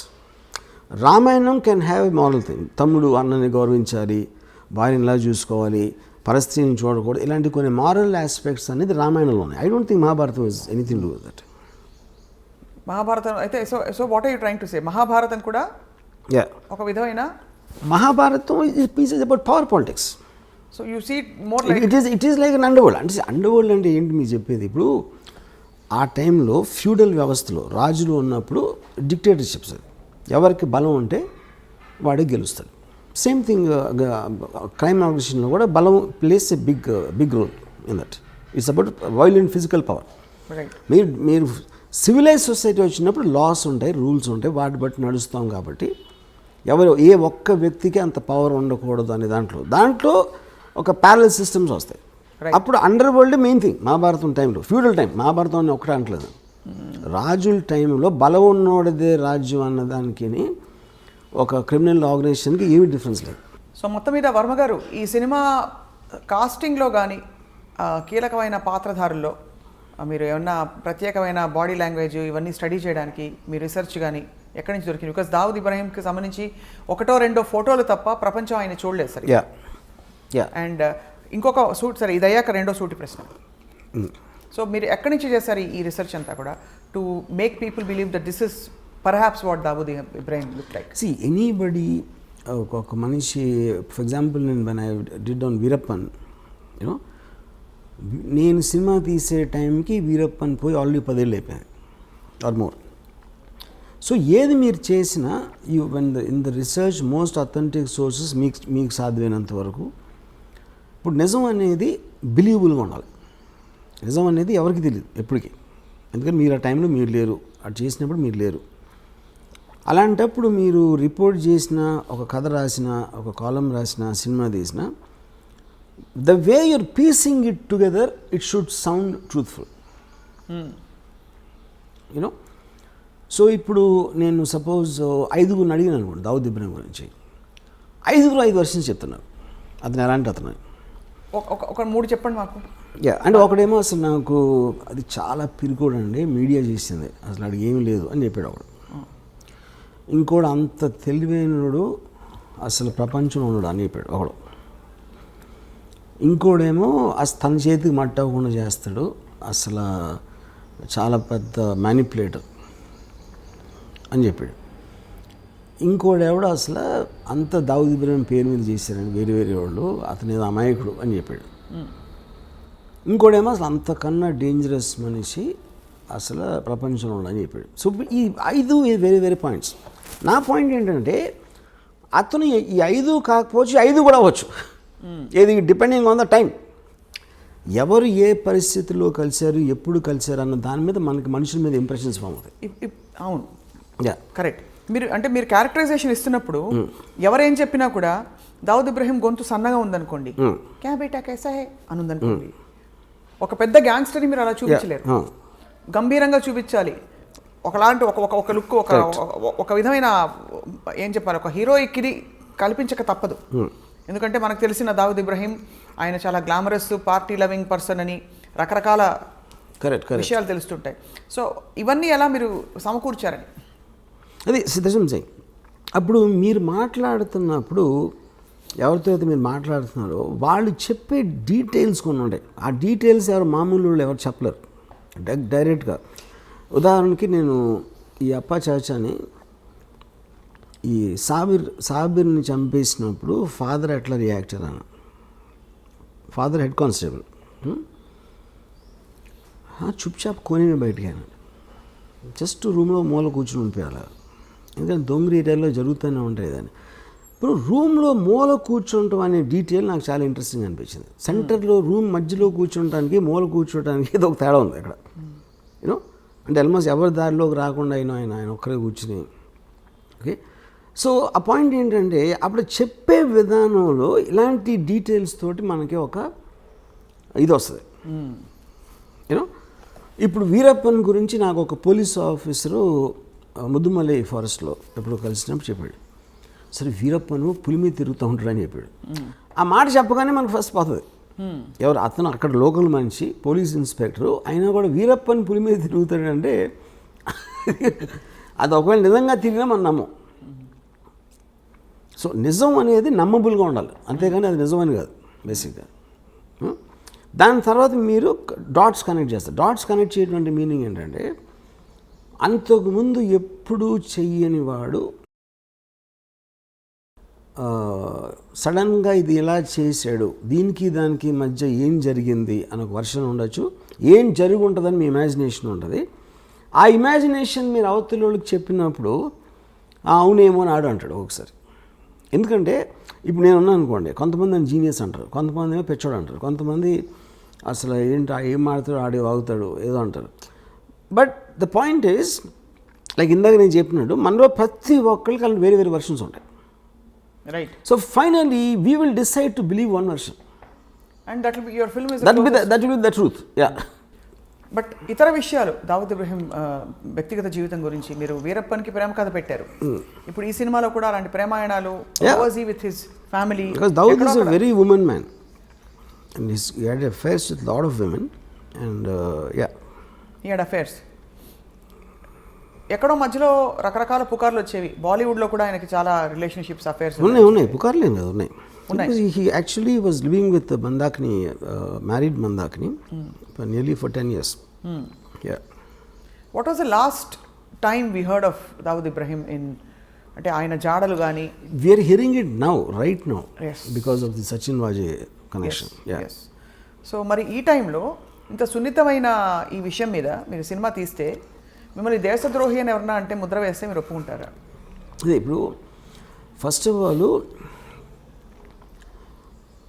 దేశంలో దావుద్ ఇబ్రాహిం ఏం చేశాడని ఎవరికి తెలియదు. ఫస్ట్ మనకు ఒక ఫ్యాషన్ అయిపోయింది మాట్లాడితే దావుద్ ఇబ్రాహిం అని చెప్పడం. మీరు చెప్తే నమ్మరు, Dawood Ibrahim most wanted criminal in India for last 30-40 years. Okay, actual ఉన్న కేసులు రెండే. What are the 2 cases? ఒకటేమో సమద్ ఖాన్ అని ఒక మర్డర్ జరిగింది. సమద్ ఖాన్ని 4-5 కలిసి చంపారు. దాంట్లో దావూద్ ఉన్నాడు అనేది ఒక ఎలిగేషన్ ఉంది ఒకటి. రెండోది 93 బ్లాస్ట్. 93 బ్లాస్ట్లో accused number 1 Bombay police charge sheet ప్రకారం 13 years ట్రయల్ జరిగిన తర్వాత ఒక్క విట్నెస్ కానీ ఒక సర్కమ్స్టాన్షియల్ ఎవిడెన్స్ కానీ మటీరియల్ ఎవిడెన్స్ కానీ దొరకలేదు దావూద్ని లింక్ చేయడానికి. కానీ దావూద్ ఇంకా క్రిమినల్. ఎందుకు? అతను సమన్స్ ఆన్సర్ చేయలేదు కాబట్టి. సో ఇప్పుడు అతను వస్తే నేనే చేశాను అన్న ఒక ఎవిడెన్స్ ఉంది, కానీ ఇంకో కౌంటర్ ఎవిడెన్స్ అనేది ఇంపాసిబుల్ సృష్టించడం. సో ఒకవేళ తను వచ్చి లొంగిపోతే ఇమీడియట్ వదిలేసి వస్తుంది. ఓకే, వాళ్ళు ఏదో డీలే చేస్తారు ఇలాంటివన్నీ చేసి, బట్ తను రావాల్సిన అవసరం లేదు. సో బేసిక్గా మనం ఎంతసేపు తాగుదాం పెద్ద క్రిమినల్ ఏం చేసిండే ఎవరికి తెలియదు. కానీ ఏ క్రైమ్స్లో ఆయన actually involved other than all this? నాకు పర్సనల్గా నా రీడింగ్ ఏంటంటే is a highly intelligent guy and he used crime in the beginning days to become legitimately successful. So తను దుబాయ్ షిఫ్ట్ అయిపోయిన తర్వాత ఈ కసినోస్ లేకపోతే హోటల్స్ ఇలాంటి అన్ని లీగల్ బిజినెస్ స్టార్ట్ చేసి ఈ was living very posh cars and big bungalows and షేక్ తోటి లంచ్ చేసాడు, దుబాయ్ షేక్ తోటి. యూనో ఆ స్టేజ్కి వెళ్ళిన తర్వాత అసలు క్రైమ్ చేసిన అవసరం లేదు. ఎవరైనా క్రైమ్ ఎందుకు చేస్తారు? There has to be some reason for to do that. Already తన సక్సెస్ 1986లో వచ్చిన తర్వాత why would you be indulging? అలా చూస్తే అంటే పవర్కి అంత ఉంటుందా? అంత ఉండదు. కానీ అదే కానీ దాని తర్వాత if is legally making hundreds and thousands of crores, why would you do these cheap things like 50 lakhs? అంటే కిక్ కాదా? Is it not I mean that kind of getting that kind of power? Power ని అవసరానికి వాడుకోవడం కూడా తప్పే. But what is ఇప్పుడు two different things. 93 before people used to take pride boy को जानता हूँ, బాయ్ని డిన్నర్ भी बुलाया. ఈ పెద్ద వాళ్ళందరూ actually they use to flaunt their connections. Because అప్పుడు అండర్ వరల్డ్ ఏంటంటే it was more like a ఒక ఫ్లాంబాయింట్ థింగ్. గొడవైనా ఇంటర్నల్ గ్యాంగ్ వార్ఫేర్ అలా ఉండేది, కానీ జనాలు బయట మీదకి వచ్చారు కదా. ఇప్పుడు 93లో టెర్రరిస్ట్ యాంగిల్ జరిగింది. ISI Maulana 93 blast Maulana terror angle అనేది అటాచ్ అయింది. That is when the perception change. కానీ ఆ పర్సెప్షన్ ఎందుకు వచ్చింది? Because the police have charged him, which they can't prove till today. Except for that we never heard of him in any case. Okay, తర్వాత ఇప్పుడు already తను అనిల్ కపూర్, సంజయ్ దత్ లాంటి పెద్ద stars తన పక్కన ఉండి దుబాయ్ షేక్ తోటి లంచ్ చేస్తున్నాడు. Why would involve in this petty crime? దాని మూలానే మీకు ఆ పవర్ ఎక్కువ. కానీ ఎవరికో ఫోన్ చేసి 50 లక్షలు 1 కోటి రూపాయలు అని బెదిరించి చేసేది దానికన్నా అదే ఎక్కువ, ఇది ఎక్కువ. అంటే అదే స్థాయిలో 50 crores 50 lakhs 1 crore ఉంటుందని ఎందుకు అనుకోవాలి? ఇంకా పెద్ద స్థాయిలో దేశానికి అంటే చాలా తీవ్ర స్థాయిలో భద్రతకి ముప్పు కలిగించే. That is when the 93 blast happened. 93 బ్లాస్ట్లో బికాజ్ 92 డిసెంబర్లో చాలామంది ముస్లిమ్స్ని శివసేన వాళ్ళు చంపేశారు అయోధ్య తర్వాత. వాటికి పగ తీర్చుకోవటానికి వీళ్ళందరూ వెళ్ళి కాళ్ళ మీద పడిపోయి మన అసలు బాంబేలో మమ్మల్ని బతకనివ్వరు అని మొత్తం బైకలా దొంగరి మహమ్మద్ అలీ రోడ్లో ఉన్న ముస్లిమ్స్ మాకున్న దైవం ఒక్కడవే అని చెప్తే ఆ ఎమోషన్లో పగ తీర్చుకోవటానికి ఈ సీరియల్ బ్లాస్ట్ చేసాడు అనేది జనరల్ బిలీఫ్. ఇది even the police. The first part of it is also general belief. ఇది ఇలా ఫలానా శివసేన వాళ్ళు చంపించారు, అది correct, that is recorded thing, that is recorded. But దానివల్లే ఇది చేయించారన్నది general belief. Yeah, general belief including the Bombay police charge sheet. అదే ప్రతీకార చర్య. Yeah, to take revenge on the killing of the Muslims in December is why he did the blast అనేది official charge sheet అది. So which means ఆయన scale of crime ఒక వ్యక్తిగత cause నుంచి ఒక సమూహానికి సంబంధించిన కాజ్గా పెరిగింది. అండ్ ఈ విషయంలో ఆల్సో కొంచెం దేశ పౌరులు, దేశ భద్రత, ఒక మతపరమైన చర్యగా కూడా మారింది. So he scale of operation has grown. So what is the guarantee? But see, నేను ఒక two things. What Dawood did is different, what the police are saying is different, what I believe is different. This kind of a person, I believe, will not do it to jeopardize his entire operations. ఎందుకంటే దాని మూలాన maximum నష్టం వరకు వచ్చింది దావుద్ ఇబ్రహీంకి వచ్చింది serial blast మూలం. So you don't completely cut off from the country. అందులో ఆయనకు వచ్చేది ఏం లేదు కానీ ఆయన కాబట్టి ఆయన చేయడంటారు. Yeah, because it's too smart and too selfish to indulge in this public charity. Even if it's triggered religiously. Whatever, because he's not a religious guy, first of all. He never went to a mosque. Yeah. He never went to a mosque. How do you have evidence of that? But he never talked about God. All Muslims maximum God in front చేస్తారు కదా ఇప్పుడు. Dawood Ibrahim never spoke about God. So ఈ కాంటెక్స్లో వర్మ గారు, you are mentioning Anil Kapoor, Sanjay Dutt, వీళ్ళందరూ కూడా ఆయన సన్నిహితంగా ఉండేవారు.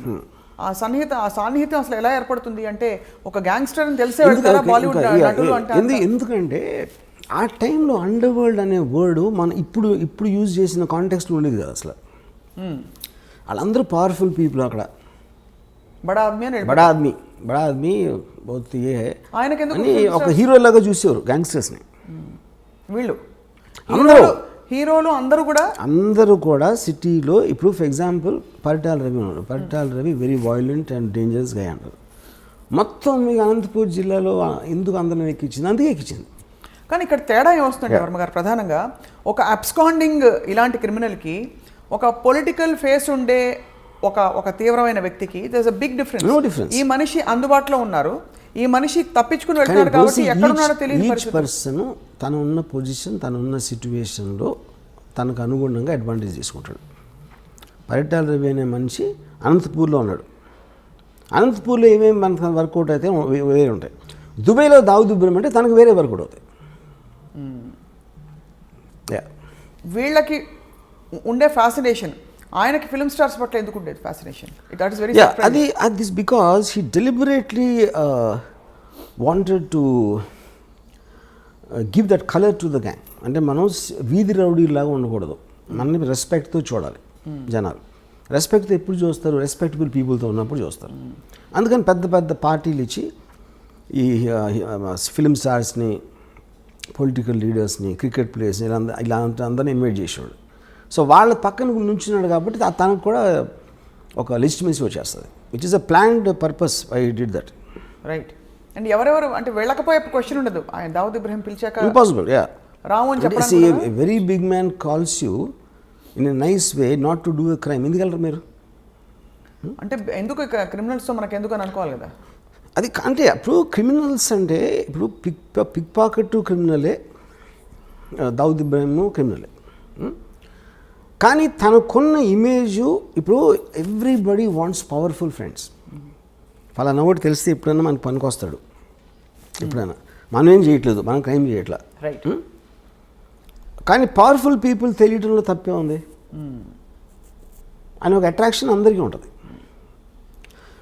ఎప్పుడు అది పోయింది? 93 బ్లాస్ట్ తర్వాత పోయింది. Because that was murder of public innocent people. That was a terror incident. That is when everybody cut of their links with Dawood Ibrahim, which is the reason తను చాలా ఎఫెక్టెడ్ దానికి. అందుకే అలా ఎఫెక్ట్ అతను ముందే తెలుసు కాబట్టి అతను చేసి ఉన్నాడని నా బిలీఫ్. మీ సినిమాలో ఈ ఆస్పెక్ట్స్ అన్ని అడ్రస్ అవుతారా, చేస్తారా అసలు? Of course. అంటే ద 93 బ్లాస్ట్ ఆల్సో ఇవన్నీ they are going to be part of everything. Yeah, yes. And అది సీరియస్లో ఉండదు, సినిమాలో ఉండదు. సినిమాలో 1982 మధ్యలో ఉంటుంది స్టోరీ. సో ఎమర్జెన్స్ వరకు మీ సినిమా. యా, ఆ తర్వాత జరిగిన కార్యకలాపాలు అన్ని సిరీస్ అవన్నీ సిరీస్లో ఉండబోతున్నాయి. So how are you going to, అంటే ఇప్పుడు ఎంత మీరు నార్కోస్ లాంటివి చూసినా ఇది ఒక రియల్ లైఫ్ సంఘటన, అందులో మన దేశానికి సంబంధించిన సంఘటన. సరే మీరు దేశభక్తి ఉందే లేదు అని చెప్పినా కూడా ఎక్కడో అక్కడ మీకు కొంచెం ఉంటుంది కదా, అంటే ఒక విధమైన concern. How are you going to justify making series on this? I am not telling first of all justifying that Dawood Ibrahim is good for the country or bad for the country. జరిగిన చూపెడతాను. Then it's up to the people. ఇప్పుడు నేను మన దేశానికి స్వాతంత్రం తెచ్చిన దావుద్ ఇబ్రాహిం చెప్పట్లేదు కదా నేను. What exactly he's I'm showing that. Right. It like a documentation of A story that shook up the entire country at one point of time. Right. Ram Gopal Varma గారు, దావుద్ ఇబ్రాహింని ఎప్పుడైనా కలిసే అవకాశం కానీ ఆలోచన కానీ మీకుందా? ఆయనకు ఈ సినిమా తర్వాత ఉంటుంది అనుకుంటారా? I don't think so. ఎందుకంటే Dawood Ibrahim is a highly secretive person. Last మరి ఆ సీక్రెట్స్ అన్ని మీరు బయట పెట్టేస్తున్నారు కదా ఈ సినిమాలో. కాదు, నేను అనేది తను ఇప్పుడు ఇంటరాక్షన్ నేను చెప్పేది. 35 yearsలో తన ఒక ఫోటో బయట రాలేదు. ఎందువల్ల అంటారు? అది I'm very surprise actually. And ఒక వీడియో క్లిప్ కానీ ఒక ఫోటో కానీ. And also you're wrong in saying that people are searching for him. That's not true. ఒక పాయింట్ ఏంటంటే he is under another name in Pakistan. ఇప్పుడు ఇండియాకి పాకిస్తాన్కి ఎక్స్ట్రాడిషన్ ట్రీటీ లేదు. సో ఇప్పుడు ఫర్ ఎగ్జాంపుల్ తౌబిష్ అని ఒక ముస్లిం ఉన్నాడు అనుకోండి కరాచీలో. వాడు అక్కడే క్రైమ్ చేసి ఆడొచ్చి హైదరాబాద్లో ఉన్నాడు అనుకోండి, మనం పట్టించుకుంటాం. మనం పాకిస్తాన్లో ఎవడో ఏదో చేస్తే మనం ఇప్పుడు క్రైమ్ అనేది ఇప్పుడు జ్యూరిస్డిక్షన్ మన దగ్గర ఉండి మన దగ్గర ఉన్నప్పుడు క్రైమ్ చేయాలి. సో ఎవరు చూడడం లేదంటారు? ఎవరు చూడలేదు. సో ఆయన ఎక్కడైనా ఎయిర్పోర్ట్ లోకి వచ్చి కనిపించలేతే మీ గోవా బీచ్ లో షూటింగ్ సెట్ పక్కన ఇండియాలో ఈజ్ వాంటెడ్ పర్సన్. అదే అడుగుతున్నా, ఇండియాలోనే చెప్పాను హీస్ వాంటెడ్ కదా. ఇండియాలో కాదు, మీరు ప్రపంచం అంతా ఎదుగుతుంది. ప్రపంచం అంతా తిరిగి వెతుకుతున్నారని మన వాళ్ళు. They are going around the world looking for him. No, they're not. They all believe that he is in Pakistan. He is known to be in Pakistan. Yeah. But they can't go into Pakistan, ante. Right. Which is why he is hiding there. But now he is actually in the form of your hero. మీ పాత్రగా ఇప్పుడు తెర ముందుకు వస్తుంది Dawood Ibrahim. So మీ పాత్రని ఇష్టపడతారా జనం? చూసి కష్టపెట్టుకుంటారా? What is your gut feeling? Anybody you see as a human being, you'll always tend to like him. ఎందుకంటే హ్యూమన్ బీయింగ్స్ ఎమోషన్ కనెక్ట్ అవుతారు. రైట్. లాజిక్ కనెక్ట్ అవుతారు, రేషనాలిటీ కనెక్ట్ అవుతారు, థాట్ ప్రాసెస్ కనెక్ట్ అవుతారు. ఇప్పుడు మీరు నార్కోస్ చూసారనుకోండి, పబ్లో ఎస్కోబార్ ముందు Dawood Ibrahim is nothing. అంత పబ్లో ఎస్కోబార్ని మనం హ్యూమన్ బీయింగ్గా చూసినప్పుడు మనం ఒక 2 seasons చూసాం కదా వరుస. ఎందుకంటే పబ్లో ఎస్కోబార్ మన లైఫ్ని డైరెక్ట్గా ఇంపాక్ట్ చేసినట్టు మనకు తెలియదు. బట్ వెంచువల్లీ మన లైఫ్ అంటే కంట్రీ కాదు కదా, eventually life. Number of people Pablo Escobar ఒక్కడిని చంపడానికి మొత్తం ప్లేన్ కూల్చాడు పబ్లో ఎస్కోబార్. అలాంటి మనిషి కూడా మీ దగ్గర నుంచి అతను రూమ్లో ఉన్నప్పుడు, అంటే సినిమా అనేది almost you are with him at that time. 100% you'll get emotional with anybody like that. మీరు ఇచ్చిన అనేక ఇంటర్వ్యూస్లో వర్మ గారు మీరే చెప్పారు, మనిషి ఎప్పుడు నెక్స్ట్ ఏమిటి అని వెళ్తూ ఉండే ప్రయాణం మనిషిది. ఇప్పుడు ఒక అత్యంత పవర్ఫుల్ అండ్ అత్యంత ఒక డబ్బులుండే పరిస్థితికి వచ్చేసిన ఒక క్రిమినల్ గ్యాంగ్స్టర్ మైండ్లో ఇప్పుడు ప్రపంచం పట్ల, దేశం పట్ల, లేదు మనుషుల పట్ల ఏం ఎమోషన్స్ ఉండుంటాయి, తర్వాత ఆయనకు వారసులు ఉన్నారా, ఇలాంటి డీటెయిల్స్ అన్ని కూడా మనకి బయటపడతాయి. ఒకటి his daughter died because of malaria. అంత పెద్ద క్రిమినల్ కూతుర్ని ఒక దోమ వచ్చి చంపేసింది. ఓకే. ఇంకొక డాటరు మియాందాద్ అనే మన క్రికెట్ ప్లేయర్ గాట్ మ్యారీడ్. ఒక సన్ ఏమో మౌలానా అయిపోయాడు. Is almost like equal Pujari లాగా. Pujari. But I think Dawood is a guy, I doubt he will have any familiar. నేను విన్నది ఏంటంటే ఇప్పుడు present life style, he sleeps the whole day and is awake the whole night partying. Partying. Yeah, that's only thing it does I believe. He is not with Mandakini anymore. Mandakini ఎప్పుడూ తెలిసి. Mandakini, I think more than 20 years. Did they have kids together? Do we know of that? Mandakini has a son. Everybody suspects it's Dawood Ibrahim's son, but she doesn't tell that. ఎవరితో మాట్లాడదు. చాలా ఇంట్రెస్టింగ్గా ఉంటుంది. మీరు ఎంత research చేశారు? ఎందుకంటే వాస్తవాలు, యథార్థాలు, కల్పితాలు ఉన్నా ముందు 4 యథార్థాలు దొరికితే 10 కల్పితాలను జోడించవచ్చు. ఇక్కడ దొరకడమే కష్టం, అన్ని ఊహాగానాలే. ఈ మనిషిని ఎవరు చూడలేదు. ఇంకోటి అసలు ఇన్సైట్ కోసం ట్రై చేయరు అసలు. నాకు ఎంతసేపు పైన చూసేసి ఒక ఇప్పుడు బ్యాడ్ పర్సన్ గుడ్ పర్సన్ అని ఎక్కడ ఉండడు. బ్యాడ్ పర్సన్ అంటే ఎందుకు బ్యాడ్ అయ్యాడు తెలుసుకోకుండా బ్యాడ్ అంటాం అనేది ఇట్స్ వెరీ సూపర్ఫిషియల్ జడ్జ్మెంట్. కానీ ఎందుకు బ్యాడ్ అయినా కూడా దేశద్రోహంలో కానీ మనుషుల్ని చంపడంలో కానీ పాల్పడితే ఖచ్చితంగా అది ఫస్ట్ బ్యాడ్ అనేయాలి. తర్వాత మనం బ్యాడ్ ఎందుకు అయ్యాడని పిహెచ్డి చేసుకోవచ్చు. కానీ అన్నది that is what I'm saying. ఇప్పుడు క్రైమ్ అని లీగల్ సిస్టమ్ ఉన్నదే ఎందుకు, టోటల్ సొసైటీకి ఉన్న ఒక కంబైన్డ్ గుడ్ కోసం ఈ చేయకూడదు అని కొన్ని రూల్స్ పెట్టుకుంటాం. ఆ రూల్స్ని అధిగమించిన క్రిమినల్ అంటాం. That obviously is going to be. కానీ ఆ రూల్స్ని అడ్డు పెట్టుకుని వేరే వాళ్ళు they might do worse then that because they are smarter in different positions. అలాంటిది అవతల వాళ్ళు ఫీల్ అయినప్పుడు వాళ్ళు రిబెల్ అవుతారు. రిబెల్స్ అంటే ఏంటి, బేసిక్గా were thumbing the nose against the system. So వాళ్ళకి ఒక్కొక్కసారి పవర్ ఉండొచ్చు, వాళ్ళు బయటపడిపోవచ్చు, లేకపోతే జైల్లో ఉండొచ్చు. రైట్. సో ఇప్పటికే దాదాపు పెద్ద పెద్ద క్రిమినల్స్ అందరూ కవర్ అయిపోయారు వర్మ గారు. మీ సిరీస్ ఆఫ్ క్రిమినల్స్లో ఇంకెవరైనా మిగిలిన్నారా దావుద్ తర్వాత? ఉన్నారు చాలామంది. వాళ్ళందరూ మీ సినిమాలు తీస్తారు అయితే? నన్ను ఒకళ్ళు అడిగారు, మీరు డైరెక్టర్ అవ్వకపోతే గ్యాంగ్స్టర్ అయి ఉండేవారా అని. మీరు డైరెక్టర్ అవ్వకపోతే క్రిమినల్ గ్యాంగ్స్టర్ అయ్యేవారా అని. నేను I'm like A naturalist studies wild animals. అందరూ మీకు జంతువులు, ఫారెస్ట్లో ఒక స్నేక్ ఉండొచ్చు, కోబ్రా ఉండొచ్చు, లేకపోతే టైగర్ ఉండొచ్చు, లయన్ ఉండొచ్చు. ఆ వైల్డ్ యానిమల్స్ స్టడీ చేయడం నాకు ఇష్టం. That doesn't mean I'm the wild animal. Okay. So ఇప్పుడు నాకు ఒక దాని మీద ఒకడిని చంపాడు అంటే ఆ యాక్ట్ కన్నా ఎక్కువ వాడు చంపే పరిస్థితి, చచ్చిపోయే పరిస్థితి ఎందుకు తెచ్చుకున్నాడు, వీడు చంపే పరిస్థితికి ఎందుకు వచ్చాడు అని స్టడీ చేయడం నాకు ఎక్కువ ఇష్టం. మీరు గతంలో అమ్మాయిల గురించి కూడా ఇలాగే అన్నారు. ఏమని? వైల్డ్ లైఫ్ న్యాచురలిస్ట్ మీరు. అమ్మాయిల గురించి అలా, అమ్మాయిలు అంటే I think that is art for me. అమ్మాయిలు అంటే ఆర్ట్ ఫిల్మ్, నాట్ ఇలాంటి సినిమా కాదు. రైట్. దావుద్ ఇబ్రహీం జంతువు అయింటే ఏమైండేవారు? ఏ జంతువు అయిండేవారు closest? I definitely won't equate him with these dangerous animals. Actually, most dangerous animal is human being. Andukane you can control all the animals. Actually, you know.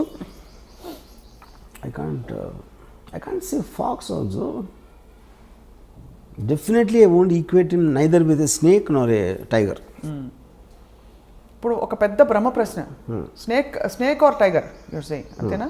అంటే స్నేక్కి మనం మామూలుగా పావురా అంటే ఏదో దాక్కుని మనకు కనిపించకుండా కాటేస్తుంది అన్న దాని మీద వచ్చి ఉంటుంది అనుకుంటున్నా. పాము అంటే మనకు తెలీదు ఎప్పుడు కాటేస్తుందో అని. టైగర్ అనేది ఆబ్వియస్ స్ట్రెంగ్త్ అది.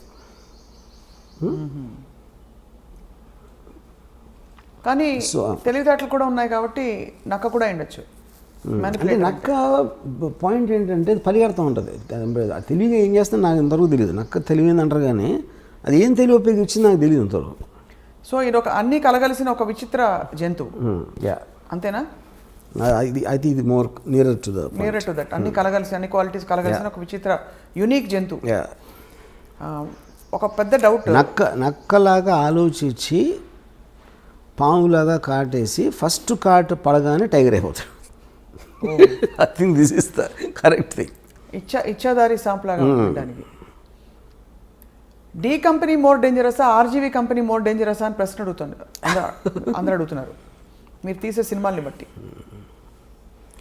ఇప్పుడు పాయింట్ ఏంటంటే సినిమాల్లో రొమాన్సైజ్ చేస్తారు అని చెప్తారు, లేకపోతే గ్లోరిఫై చేస్తారు క్రిమినల్స్ని. ఇప్పుడు ప్రతి కమర్షియల్ మెయిన్ స్ట్రీమ్ సినిమాలో కూడా పవన్ కళ్యాణ్ 20 మందిని కొట్టాడు, మహేష్ బాబు 50 మందిని కొట్టాడు, ఇంకోటి ప్రభాస్ 100 మందిని కొట్టాడు. అందరు చప్పట్లు కొడుతూ ఉంటారు, ఏలేస్తూ ఉంటారు. వాళ్ళు ఏం చేస్తున్నారు, చట్టాన్ని వాళ్ళ చేతులకు తీసుకుంటున్నారు, ఇర్రెస్పెక్టివ్ ఆఫ్ వాళ్ళు ఏ రూల్ వేసినా.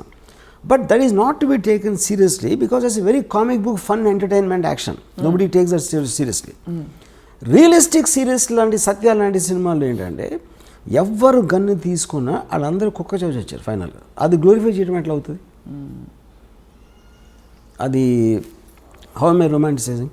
దే ఆల్ లుక్ వెరీ అనే మామూలు మనుషులాగా చూపెడుతున్నాను. You are connecting to them, not getting inspired by them. Okay, so this is a connection, not an inspiration. Clearly you are connecting to all these people, all your gangsters. You understand, అంటే మీరు you will understand. ఇప్పుడు ఇందాక నేను concentration example అది చెప్పాను. Right. అలాంటి పరిస్థితుల్లో మీరు గార్డ్గా ఉన్నా మీరు ఏం చేస్తారు? అది point. Do you expect any resistance or political, flurries on this film? I don't think so, because see, we It's make outdated? film on all lots of criminals. See, మీరు బుక్కులు రాస్తున్నారు, లేకపోతే డాక్యుమెంటరీస్ చేస్తున్నారు, ఎవరు సినిమా తీస్తున్నారు, ఏం difference? Right. So మొత్తం మీద హిందీ భాషలో విడుదలవుతున్న సినిమా, ఆ తర్వాత వెబ్ సిరీస్ కూడా అనేక భాగాలలో దావుద్ ఇబ్రహీం కార్యకలాపాలపై వర్మ గారు రీసెర్చ్ చేసి మరి రూపొందిస్తున్నారు. Will same star cast continue Varma garu, or most of them will continue? Tell us a little bit about your casting. అంటే ఈ క్యారెక్టర్స్కి వెతకడానికి మీరు ఆడిషన్ బేసిక్లీ చేశారా? ఇప్పుడు ఆబ్వియస్లీ అంటే నాకు Dawood Ibrahim character I wanted, అంటే అతను హీరోలాగా ఉండకూడదు, ఏదో మసిల్స్ సిక్స్ ప్యాక్ వచ్చి ఉండకూడదు. I wanted a very mild looking person who slowly starts growing in the period of time. అతని మైండ్ సెట్ కానీ ఇప్పుడు అన్నచాటు తమ్ముడులాగా ఉంటాడు most of the time, you know. అప్పుడు ఇది ఆల్మోస్ట్ ఈ యొక్క కాస్టింగ్కి నేను నియర్లీ 35 to 40 పీపుల్ని ఆడిషన్ చేశాను. అండ్ తన brother character is very important సినిమాలో. సో ఆ బ్రదర్కి నాకు తనే పంపాడు, అశ్వత్, దావుద్ ఇబ్రాహిం రోల్ ఇస్తున్నాడు. So look for this actor అంటే భలే ఉన్నాడు. ఎవరు ఎత్తునంటే నా తమ్ముడు అన్నాడు. In real life also they brothers. Yeah. But ఈ ఎమర్జెన్స్ సినిమాలో మరి ప్రేమాయణాలు అవి ఉండవు, అయితే ఉండొచ్చు, ఉన్నాయి కానీ very limited time. What is the focus? అంటే ultimately D company the movie that is going to release, దాని ద్వారా ఏం చెప్పదలుచుకున్నారు మీరు to the world? What is the one story you're narrating? I think ఇప్పుడు ఫిల్మ్ అనేది ప్రైమర్లీ, ఇప్పుడు నేను శివ తీసినప్పుడు ఏం చెప్పదలుచుకోవాలా, సత్య తీసినప్పుడు ఏం చెప్పదలుచుకోవాలి, ఏ సినిమా అయినా it is something, story telling is to create an interesting feel to the listener. ఇదే సినిమా it might be it's completely fictional. ఇప్పుడు గాడ్ ఫాదర్ ఉంది, Godfather is based on Al Capone. Right. అల్ కపోన్ ఎవరైతే నాకు తెలియదు, గాడ్ ఫాదర్ చూసినప్పుడు ఆ సినిమాగానే చూసాం. అమెరికాలో తెలుసు అల్ కపోన్ ఎవరు, you know. So this film might be seen by generation who never heard of Dawood Ibrahim. So they look at it like a story. So ఇప్పుడు మీరు స్టార్ట్ అయినప్పటి నుంచి మీకు ఒక క్యారెక్టర్స్తో జర్నీ చేస్తున్నారు. Whatever you feel will feel, అంతే. రైట్. సో వెయిట్ చేస్తున్నాం Varma garu. Let's watch how D company is going to, I won't say entertain, more like enlighten viewers about, అంటే ఇలాంటి ఒక మాఫియా, ఒక గ్యాంగ్స్టర్, ఒక అండర్ వరల్డ్ ఉండిందని చెప్పి. ఇప్పుడు కూడా అండర్ వరల్డ్ జాడలు ఎక్కడైనా కనిపిస్తాయి Varma garu? We don't know. ఇప్పుడు అండర్ వరల్డ్ ఏంటంటే there are things, underworld dormant ఉంటుంది, లేకపోతే ఆపరేషన్. డార్మెంట్ అంటే మీరు ఏం చేయకపోతే డార్మెంట్, అది అప్పుడు లేదని చెప్పినాం ఉంది. ఇప్పుడు ఫర్ ఎగ్జాంపుల్ 97, 2005లో కోట్లు అడిగారు, 5 కోట్లు 4 కోట్లు ఎక్స్ట్రాక్షన్. ఇప్పుడు 10 లక్షలు 20 లక్షలు అడుగుతారు. సో 10 లక్షలు 20 లక్షలు అడిగినప్పుడు ఏదో సెటిల్ చేసి ఒక 5-10 ఇచ్చేస్తారు. ఎందుకంటే 5-10 కోసం మళ్ళీ మనం పోలీస్ కంప్లైంట్ ఇచ్చి ఇది అది చేయాలి, ఆ తలనొప్పులు ఎందుకు రాని, అప్పుడు ఆ విషయాలు బయటికి రావు. ఆ బయటికి రానప్పుడు మనకి అండర్ వరల్డ్ లేదనిపిస్తుంది. అదొక పాయింట్. రెండోది, ఎప్పుడైతే మీకు సొసైటీ అడ్వాన్స్మెంట్ పెరిగిన కొద్దీ ఆటోమేటిక్గా ఆర్గనైజ్ క్రిమినల్ సిండికేట్స్ పనిచేయవు. ఇప్పుడు 1920sలో ప్రొహిబిషన్ టైంలో వచ్చింది అమెరికాలో మాఫియా. ఆల్మోస్ట్ 1970కి అయిపోయింది. 1970 నుంచి అమెరికాలో మాఫియా అనేది లేదు అసలు. సేమ్ థింగ్ ఇండియాలో 90s తర్వాత ఇంతవరకు కొత్త గ్యాంగ్స్టర్ అనేవాడు రాలేదు. ఆవిడ 1995 ముందు వరకు వచ్చారు, కానీ 95 తర్వాత లాస్ట్ 20 yearsలో you not seen. But what is the reason? Police వ్యవస్థ ఇంకొంచెం పటిష్టమైన. yes of course 100%. అంటే ఇంకోటి మీకు బ్రాండ్ నేమ్ రావటం కష్టం. ఇప్పుడు బ్రాండ్ నేమ్ ఇండిపెండెంట్గా పేరు లేకుండా ఆయన క్రైమ్ చేయొచ్చు, కానీ డీ కంపెనీ ఫలానా దావుద్ ఇబ్రాహిం, ఫలానా అబూ సలీం, ఫలానా చోటా షకీల్ అనేది అది సేమ్ రీజన్. ఫ్యాక్షనిజం కూడా అంతరించిపోవడానికి అదే కారణం. As much as it's unrelated. Yeah. నిన్న ఇక్కడ మేదీపట్నం దగ్గర జరిగిన హత్య చూసారా? నేను చూడలే. Brutal murder. 2 లాయర్లు ఒక 2 వారాల క్రితం మర్డర్ అయ్యారు. అదే రోడ్ మీద చూసారా? అవును. అంటే వన్ వండర్స్. ఇప్పుడు కూడా అదే సిమిలర్. ఒక పవర్ స్ట్రగుల్లో ఒక వ్యక్తి వచ్చి, అఫ్కోర్స్ అర్ధరాత్రి జరిగింది ఇది, ఇంకో వ్యక్తిని తలపై కటా కటా కటా కర్రేసి కొట్టేసి, అండ్ పొలిటికలీ కనెక్టెడ్ అని వినికిడి. వస్తే ఇంకా ఆఫ్ కోర్స్ ప్రాథమికంగా బయటపడుతున్న విషయాలు, బట్ జస్ట్ నాకు ఇంకోటి ఏంటంటే ఇప్పుడు లాస్ట్ ఫ్యూ ఇయర్స్లో ఈ రోడ్ల మీద చంపడం అనేది ఎన్నో సార్లు చూసాం, మనీ అయిపోయాయి. కానీ నా ఉద్దేశం అది ఎప్పుడు జరుగుతుంది, ఇప్పుడు సెల్ ఫోన్లు మనం తెలుస్తున్నాయి మనకి అని నా ఫీలింగ్. ఇంత దారుణంగా ఎప్పుడు జరిగాయి వర్మ గారు? రకరకాల సెల్ ఫోన్ వీడియోస్ వలన మనకు తెలుస్తుంది యాక్చువల్గా. ప్రతి ఓడి చేతిలో వీడియో తీసేసే పరికరం ఉండటం వలన ఇవి బయటకు వస్తున్నాయి. అంతకుముందు ఇలాగే జరుగుతుంది, అది ఉండి కొత్తగా రోడ్డు మీద చంపుదాం అని ఒక fresh batch of thinking, I doubt that is the point. చాలాసార్లు మర్డర్స్ ఎప్పుడు మీ దారిలో ఉన్నప్పుడు, ఎందుకంటే మీ ఇంట్లో ఉన్నప్పుడు ఎక్కడికి వెళ్తున్నప్పుడు కాకుండా ఈ రోడ్లో వస్తాడు అన్న ప్లానింగ్ చాలా ఎక్కువ ఉంటాయి. చాలా ఫ్యాక్షన్ మర్డర్స్ కూడా జరిగినాయి, అదే అండర్ వరల్డ్ కూడా అదే జరుగుతాయి. I think it is cell phones which are making us feel ఏదో ఈ మధ్యన స్టార్ట్ అయినాయి అన్నట్టు. రైట్. యా, వర్మ గారు మీరు పాడిన పాట మా కోసం బిఫోర్ వి వైండ్ అప్, చాలా ఫిలసాఫికల్ పాట, కత్తులతో సావాసం తర్వాత. हम आते हैं खाली हाथ, जाते हैं खाली हाथ. అది అంతే ఫిలసాఫికల్గా డీప్గా పాడారు. ఇంకోసారి.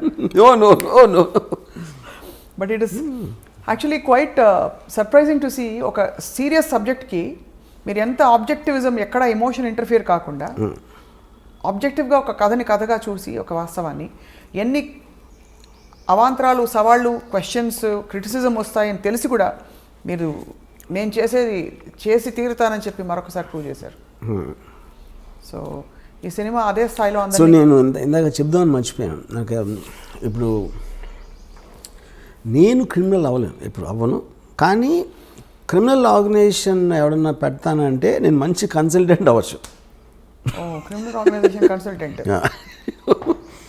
అప్పుడు ఎవరెవరు కాదు, ఏ గ్యాంగ్స్టర్స్ ఏ తప్పులు చేశారు అది మనకి రిట్రాస్పెక్ట్లో చూసాం కాబట్టి ఆ కారణాలు అర్థమైనాయి. కాబట్టి ఇలాంటివి చేయకుండా ఉండాలి, ఇలాంటి సజెషన్లు. అలా కాకుండా పోలీసులకి ఇవ్వచ్చు కదా సలహాదారుగా, సలహాలు పోలీసులకి ఇవ్వచ్చు కదా. అంటే కాదు, ఫస్ట్ ఆఫ్ ఆల్ పోలీసులు కూడా ఇస్తాం. పాయింట్ ఏంటంటే పోలీసులు క్రియేట్ జరిగేది క్రిమినల్ ఆర్గనైజేషన్. ఇప్పుడు ఎవడో కొత్తగా కూడా కంపెనీ పెడదాం అనుకుంటున్నాడు, వాడు కన్సల్టెన్సీకి వెళ్తాడు. ఎందుకంటే కన్సల్టెన్సీ ఇలాంటి కంపెనీలు ఎన్నో ఉన్నాయి, వాడి హిస్టరీ ఏంటి, బ్యాక్గ్రౌండ్, ఆ మటీరియల్ అంతా ఆడి దగ్గర ఉంటుంది. ఆడు చెప్తాడు ఏది చేయాలి చేయకూడదని ఏదో సలహాలు వేస్తాడు, which is why it's called consultancy. అది నేను మంచి కన్సల్టెంట్ అవుతాను, కొత్తగా ఎవడన్నా దావుద్ ఇబ్రహీం అవుదాం అనుకుంటే అని. మీరు ఆ సేవల్ని మీరు అందించడానికి సిద్ధంగా ఉన్నారు ఈ రీసెర్చ్ అంతా చేసిన తర్వాత. మీరే ఎందుకు పెట్టరు అసలు? That's the whole point. My interest is to study the criminal psychology. తలకాయ నొప్పని చేయరా అంటే అవన్నీ సరే. And I believe it doesn't work. First of all, crime doesn't work 99.9% of the time. ఏదో ఒకళ్ళు ఇద్దరు సక్సెస్ఫుల్ అయిపోయి బయటకు వచ్చేయడానికి ఛాన్స్ ఉంది, కానీ all of them will either die or end up in jail for sure. And you don't like both? Yeah, why should I? I'd rather really study them and make films. Yeah. So మీరు వాళ్ళకంటే తెలివైన వారు. వాళ్ళ కథల్ని వాడుకుని మీ ఇష్టం వచ్చిన పద్ధతిలో మీరు సినిమాలు తీసి మీరు making money, making a name for yourself and creating a controversy and remaining in the centre of things when the actual criminal who gave you the story is not around. So most తెలివైన model Ram Gopal Varma garu. Yes sir. So on that note, criminals వేరే మీద బతుకుతా ఉంటే నేను criminals మీద బతుకుతున్నా. అదే అదే దిగులు వస్తుంది. ఇన్ఫాక్ట్ నాకు ఎవరంటే వై దావుద్ ఇబ్రహీం అంటే because I owe my living to him అని చెప్పి. దావుద్ ఇబ్రహీం అని పుట్టకపోతే నేను గ్యాంగ్స్టర్ సినిమాలు చేయగలిగి ఉండదు. గ్యాంగ్స్టర్ సినిమాలు లేకపోతే అసలు నాకు starting from Shiva to Satya to Company to D Company ఆయన ఒక్కడే స్ఫూర్తి. Underworld came from him. అది నా పాయింట్. సో ఫస్ట్ మీ క్రిమినల్ ఇన్ఫ్లుయెన్స్ మీ మీద ఆయనదే. మీ ఇంట్లో ఫోటో ఉంది, ఆయన పూజ చేసుకుంటారేమో అని. ఫోటో ఏంది, మొత్తం నా మైండ్ అంతా అదే ఉంది. నా హృదయంలో ఉన్నాడు. మీ హృదయంలో ఎవరో వచ్చి ఇప్పుడు మీ ఆఫీస్ మీద దాడి చేస్తారేమో అని భయంగా ఉంది. బాగా తెలుసు అని చెప్పేస్తారేమో మీరు. చాలా మంది నమ్ముతారు అది. నీకు తెలిసినా నేను ఇంకా నమ్ముతున్నాను. అంటే నేను ఇంకా నాకు ఎక్కడో లేలగా డౌట్ ఉంది. అంటే ఈ సినిమా తీయించినవి ఎలాగో ఎంప్లాయర్స్ ఎవరో తెలియదు కదా ఈ మోడల్లో. తెలియదు. ఎవరు పెట్టుబడి పెట్టించి ఆ చిన్న బుజ్జి సరదా వర్మగారి చేతో సినిమా తీయించుకుందామనే సరదా తీర్చుకుంటున్నారేమో అని. సలీం ఫ్రూట్ అనే ఒక ఈజ్ యాక్చువల్లీ చోటా షకీల్స్ బ్రదర్ ఇన్ వాడు. అతను కలిసాను బాంబేలో. నేను దావుద్ గురించి మాట్లాడుతూ ఉంటే తన ఎక్స్ప్రెషన్ అదేంటి చూస్తున్నాడు. అంటే తనకి బాగా క్లోజ్. ఓ, తనకు తెలిసిన మనిషి గురించి నేను వీడి దగ్గర వింటున్నాను అనేది మాట ఎక్స్ప్రెషన్. అంటే obviously he has a different vision. అదే ఇప్పుడు యాజ్ ఎ ఫిల్మ్ మేకర్ ఇప్పుడు నేను ఒక చిన్న టైంలో ఒక మనిషి జీవిత కథని నేను ఇంత టైంలో చెప్పాలంటే ఆటోమేటిక్గా ఒక సినిమాటిక్ ఆస్పెక్ట్ ఉంటుంది. దావుద్ ఇబ్రహీం ఎలా మాట్లాడతాడు, ఏం మాట్లాడతాడు ఒక చెప్తాను. అదే లైను తను ఎప్పుడు వినలేదు అనుకోండి, ఈ సలీం ఫ్రూట్ అనేవాడు ఆటోమేటిక్గా look it a very fake thing. ఇప్పుడు Dawood Ibrahim is not educated గా. ఇప్పుడు నేను చాలా ఫిలాసఫికల్గా మాట్లాడుతూ ఉంటే Dawood Ibrahim philosophy, for example నేను ఇవాళ ఒక ట్వీట్ పెట్టాను. I never intended to be a criminal, I'm just using crime to fast track my legitimate success. Dawood Ibrahim అని కోట్ చేశాను. అది 100% దావుద్ ఇబ్రహీం అని నాకు తెలుసు. ఆయనకి ఇంగ్లీష్ వచ్చి ఉండదంతా ఎగ్జాక్ట్లీ ఫ్రేజ్ హిందీలో కూడా అని ఉన్నాడు. కానీ నేను అర్థం చేసుకునేది ఒక స్పిరిచువల్గా పెట్టిన. ఫర్ ఎగ్జాంపుల్ గాంధీ సినిమాలో గాంధీ అన్న ఏ డైలాగ్ కూడా తను ఎప్పుడు అనలేదు లైఫ్ టైంలో. అది రిచర్డ్ యాటన్బర్గ్ స్క్రీన్ ప్లేలో డైలాగ్స్ అయినాయి. సో మీరు ఒక స్పిరిట్ని క్యాప్చర్ చేసినప్పుడు which is what art is about. Art is about what it could be, not about what it is. ఒక మనిషి థాట్ గంటలో చెప్పింది మీరు ఒక కోట్లో వచ్చింది అనుకోండి, ఆ కోట్ ఏంటి పెద్ద స్పీచ్లో ఒకటి వస్తుంది లైన్, మీరు కోట్ ఒక్కటి హైలైట్ చేసినప్పుడు దాని ఇంపాక్ట్ ఎక్కువ ఉంటుంది. అవును. ఇప్పుడు ఆ పెద్ద సీన్లో మళ్ళీ మళ్ళీ దానికి తిరిగి వస్తాను. మీ ఆత్మంతా బయట పెట్టిన ఆ ఒక్క డైలాగ్, ఇతను దొంగగా ఎందుకు మారాడో దాని వెనకాల పెద్ద కథ ఉంది. శ్రీదేవి క్షణం. Actually every criminal will have the very similar story. ఆ స్టార్టింగ్ పాయింట్ అనేది చాలా ఎమోషనల్గా ఉంటుంది without exception. Where is the limit అంటే ఇప్పుడు ఫర్ ఎగ్జాంపుల్ పోవర్టీ ఉంటుంది, 1 కోటి మంది పూర్ పీపుల్ ఉన్నారు అనుకోండి, దాంట్లో క్రిమినల్స్ 10 మంది ఉంటారు. 0.01% క్రిమినల్స్ అవుతారు. సో ద జస్టిఫికేషన్ అనేది మన ఇప్పుడు ఫర్ ఎగ్జాంపుల్ బతుకంతా బానిసగానే ఉండాలి అని ఒకటి ఫిక్స్ అయిపోతాడు. ఇంకో నేను బానిసగా ఎందుకు ఉండాలి అడుగుతాడు. అడిగినప్పుడు అసలు ఈ లాస్ ఈ చట్టాలని వాళ్ళకు అనుకూలంగా రాసుకున్నారు, నేను ఎందుకు దాన్ని పాటించాలి అంటే భయపడి. సో భయపడినంత మాత్రాన నేను బానిసలాగా ఉంటాను, నాకు ఇష్టం లేదు కాబట్టి నేను ఎదురు తిరుగుతాను అంటాడు. అది ఈచ్ పర్సన్. అప్పుడు సొసైటీకి ఉన్న బలంతో వాడు ఎదురుకి తిరిగినప్పుడు వాడిని నొక్కేస్తారు. నొక్కలేకపోతే ఇంకా ఎదుగుతాడు, ఇంకెప్పుడూ నొక్కుతారు, లేకపోతే ఒక్కొక్కసారి నొక్కడానికి ఛాన్స్ ఉండదు. సో ఈ ఎబిరేషన్స్, ఈ కాన్ఫ్లిక్ట్స్ అనేవి మనకు రోజు జరుగుతూ ఉంటాయి. మన ఇన్ని సంవత్సరాలు, ఇన్ని వందల వేల సంవత్సరాలు ఉన్నా కూడా ఇంకా మనం క్రైమ్తో దెబ్బలాడుతున్నాం అంటే అలాంటి మైండ్ సెట్స్ అని ఎప్పుడు పావు. అది పాయింట్. కానీ it also reflects on the system of law and order in the country. అంటే ఇలాంటి ఆఫ్ కోర్స్ మీకు ఎక్కడైనా ఫర్ ఎగ్జాంపుల్ మనకి 2010 వరకు the under world was very very operative in India. 1970లో అమెరికాలో పోయిందని చెప్పిన అన్నారు. So that absolutely depends upon the country's advancement. So ఇప్పుడు భారతదేశం అడ్వాన్స్డా కదా క్రైమ్ని కర్బ్ చేయడం? It might be far more better than Venezuela, maybe Pakistan, maybe some other country, but not as much as America.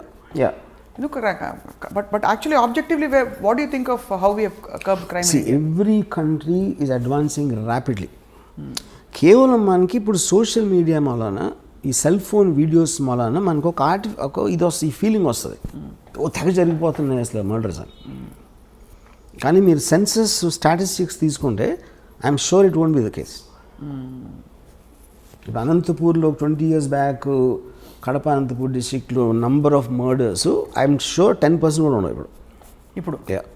కానీ ఎక్కువగా హైలైట్ అవుతాయి అంతే, because of the media. So Dawood Ibrahim గ్యాంగ్స్టర్ని ఇండియా వెతుకుతున్నప్పుడు ఇండియాలో పట్టుబడి ఆయన జైలుకి వెళ్తే మీరు సంతోషించారా? మీకు ఏ ఫీలింగ్స్ ఉండవా? ఏ ఫీలింగ్స్ ఉండవు. ఎందుకుండవు? Because I am like I said, I am a studier of the underworld. I don't have an emotional connection with them. But you are also a citizen of the country, sir. Yeah.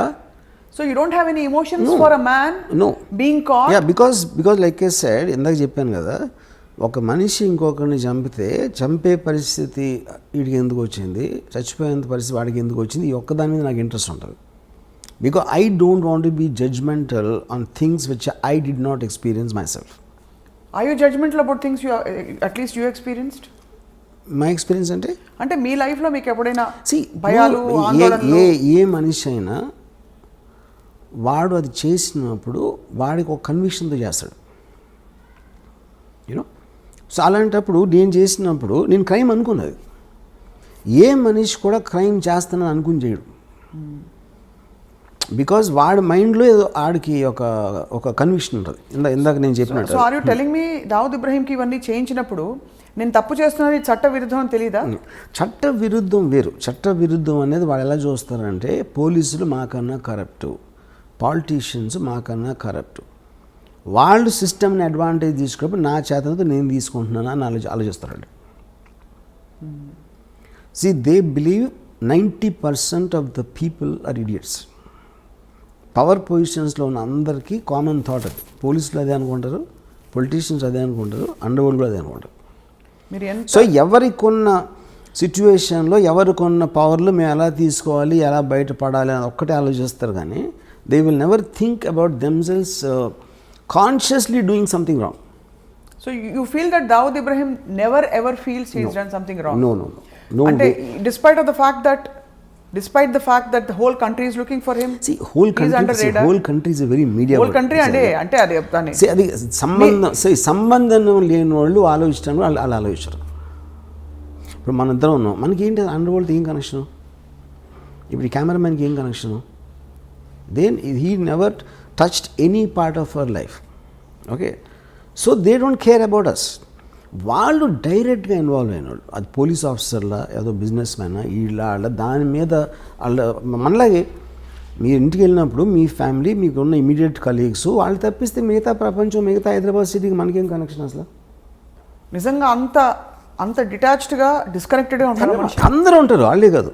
మనిషి అన్నవాడు ఎప్పుడు వాడి పరిధిలోంచి బయటికి వెళ్ళి వాళ్ళు ఏమనుకోండి, వాళ్ళ పరిధిలో ఉన్న వాళ్ళ గురించి ఆలోచిస్తాడు మ్యాక్సిమం, అది అప్పర్ లిమిట్.